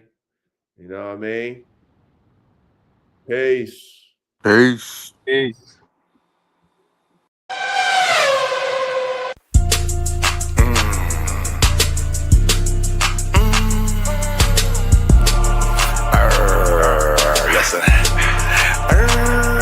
Listen, do some work. Do some work. Why? Do some work. Why? Do some work. Do some work. Get some blood on your shirt. Do some work. Get some blood on your shirt. Do some work. Get some blood on your shirt. Do some work. Get some blood on your shirt. Do some work. Get some blood on your shirt. Take off your skirt. Yeah, don't flirt. Get it in. Yeah, it's time to win. Yes, it's time to get up. Yes, it's time to win. Yes, free from sin, born again. Do some work, get some blood on your shirt. It's so frightening, it's exciting. When I get it, then it strikes like lightning. Electricity, do some work. Don't be afraid to get blood on your shirt. Yeah, sometimes it hurts. But I guarantee it works. Ooh, don't flirt. Don't wear a skirt. Be a man, please understand. It's time to work. It's time to do additions. It's time to work. It's time to go on missions. Stay in tune with the God, fuck the squad. If you ain't in tune with us, yeah, I go solo. Don't you know though? So 100 nation, that's for sure though. I do the work. I get the blood on my shirt. Oh my God, yes it squirts. But I let it release. I get the peace. Oh my God, I slay them devils. Rest in peace. Till they lay down and deceased. And do some work, get some blood on your shirt.